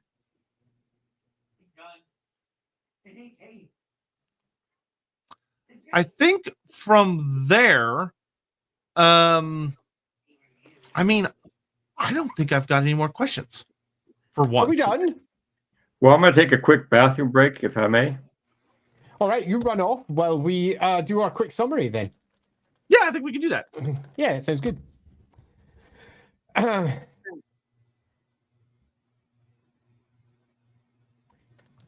want to go? Oh, sure. Yeah. so I was waiting for you to kick off and do something. So while Alfred's running the restroom real quick, I do want to take the time to thank you all very much for joining us, being able to come and kind of enjoy kind of a walkthrough on a pretty important aspect of Warhammer history. I don't know if these two appreciate me referring to them as Warhammer history, but that's kind of what they are. Lovingly so. Being able to have Alfred on, and thanks again very much to Federico as well for connecting us, because I would never ever have reached out on my own. It wouldn't have even occurred to me as something that I could do, because for a lot of these people, they kind of feel like, oh, they're too busy or don't want to deal with some random asshole on the internet being like, can I pick your brain for several hours about things? But it is always an incredible pleasure to be able to chat with someone. And one of the things that I found really interesting listening to Alfred talk, especially about when he was making Stone and Steel, was how the aspects of the dwarves that he really wanted to focus on to kind of pull away from the battle game and focus on the aspects of the dwarves and being like, oh, instead of being these kind of like very greedy insular creatures, focusing on like a lot of the honor and the clans and that kind of familial aspect of that. A lot of things that Alfred talks about are just what I think of when I think of dwarves. of that his version has really come to encompass and to functionally be their core identity, which I think shows the incredible success of taking something that had popped into creation and evolving it into something so much better, which is honestly one of the best aspects and sometimes a rare treat with Warhammer, is when you get to see something that sort of existed but hadn't really found its place yet, and really getting to meet the people rather than just being a name of the page, who take what a lot of us so much love and adore about Warhammer Fantasy and evolving it into what we love about it, where it becomes Warhammer and ceases to be just kind of generic fantasy. Yeah, on my side, Alfred did something that I thought wasn't going to happen. And he epitomized something that, for me, was something that Warhammer had very much not done before. And that's that when Stone and Steel came out, Warhammer Fantasy Roleplay in its first edition was standing in stark contrast to the battle game. It no longer matched. The background that you found inside the core book of Warhammer Fantasy Roleplay 1 didn't match up with the background you found in the Warhammer Fantasy Battle game, because Warhammer Fantasy Battle had rewritten the world. And it had taken everything that Warhammer Fantasy Roleplay had built and said, we'll take all the bits we like and we're going to rewrite the bits that we don't think match, that we need for making a big battle game. So Karl Franz became a griffin riding superhero. And that very much isn't what Warhammer Fantasy Roleplay 1 offered. And I was in this weird place personally, where I was playing Warhammer Fantasy Roleplay 1 a lot, but I was also playing Warhammer Fantasy Battle, and the two kind of didn't marry. And Hogshead released a book about dwarfs. And I remember it's being advertised, and I remember me going, I'm not sure this is going to be what I need or want, because if it matches the world that we have inside Fantasy Roleplay 1, then it's not going to be the world I want to play in anymore, because I've been upgrading with the battle game. And then it got released, and Alfred ticked all the boxes. He took everything that had come in Warhammer Fantasy Roleplay 1, and he said, yep, all of that can stand. But also, everything that sits in Warhammer Fantasy Battle 4, all of that can now exist too. Not only that, I'm now going to add some deeper complexity. And this is something that the Fantasy Roleplay game always did beautifully. It took the battle game and it said, you see this simple world of black and whites? Actually, it's got streams of color and loads of detail and loads of background. And this is how you can play with it. And I remember getting the book and going, it's got everything. And it was, for me, a point of absolute inspiration. And it taught me that Warhammer Fantasy Battle and Warhammer Fantasy Roleplay did not have to be antithetical to each other. And even when Warhammer Fantasy Battle rewrote the world as we knew it, the books could still work for both games. And that was something that, as we move through into the 4th edition of Roleplay, was core to the whole point of what I was trying to contribute towards that edition. The idea that no matter how much the battle game or Warhammer Total War might be about giant griffin riding crazy folk, because trust me, you'd have to be crazy to be in the back of a giant griffin plummeting down from the sky towards a bunch of ravening orcs or whatever else it might be. No matter how much that was a thing, we could still get down to the nitty-gritty of the roleplay game as well. And we could have our unlikely heroes with fate points fighting off against the gribbly chaos cultists or the weird creature from the moors or that odd thing behind the tangled tree. And all of those could fit together beautifully well. And it was, for me, Stone and Steel that made that happen. And that's why when I was in a position where I could hire folk for Warhammer Fantasy Roleplay 4th edition, I immediately went, how do I get in contact with Alfred? Because I would really like him to be involved. And I remember a discussion that was had at the time, which was about different writers that we could hire, and the concern that was aired that if we got some of the older writers in, their version of Warhammer would only be Warhammer Fantasy Roleplay 1.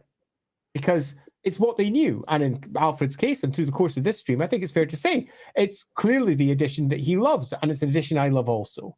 And that I didn't think was a problem. And I very clearly marked out why I didn't think it was a problem, because that's what my job was to sit down with the writers and say, this is what we're doing. It has changed over time, but I'll worry about the changes. You worry about writing the cool stuff. And if there is anything that needs to be changed, we can just discuss it out and make it happen. And fortunately, that argument won the day, and we've got Alfred writing for Warhammer again. And I think that is, without doubt, one of the best things we could possibly have, because his inventiveness at taking the Warhammer world as it was back then and adding in what Warhammer was changing over the course of time to his first attempts all the way back with Stone and Steel continues to this day. And we get yet more cool new additions from Alfred being brought into the game. And I think that's absolutely marvelous. So thanks, Alfred. You rock. I think it's going Thank you. So I would like to have said all of that to you, and now I kind of have. So that's nice. Yes.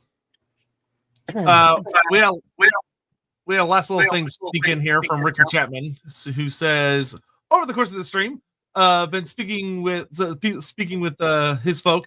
We have created our Warhammer equivalent of the running of the bulls, having it instead being the running of the Gorgon, a celebration for Myrmidia focused around outsmarting the Gorgon. That having a Gorgon is definitely a choice over, like, we don't just want Minotaurs, we want a Titanic four-armed Minotaur, but, you know, yeah, sure, go for it. Running through the streets doing terrible things. Yeah, That sounds like fun.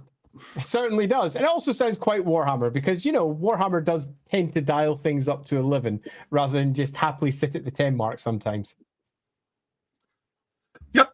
So, Alfred, thank you so much for taking the time to come hang out and chat with us. Hopefully, you're doing all right there in the void. We really do appreciate you taking the time to come and chat. It's been a delight. Oh, I thank you guys for having me. It's been a pleasure. And I'd just like to mirror that as well. Thank you so much for agreeing to come on. It has been, my side as well, an absolute pleasure. And it was nice to see you, although only for about a third of the stream. Yeah, sorry about that, guys. It's the darkness I enjoy so much. What can I say? I mean, that's why you did the dwarves, because you just love being down in the tunnels where, you know, the sun is very distant.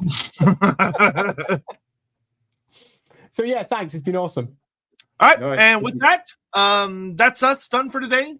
Just a reminder that we'll see y'all on Wednesday back here for LAWhammer stream for the next Lorebeards thing, where we'll be building Neverchosen, which will be a treat.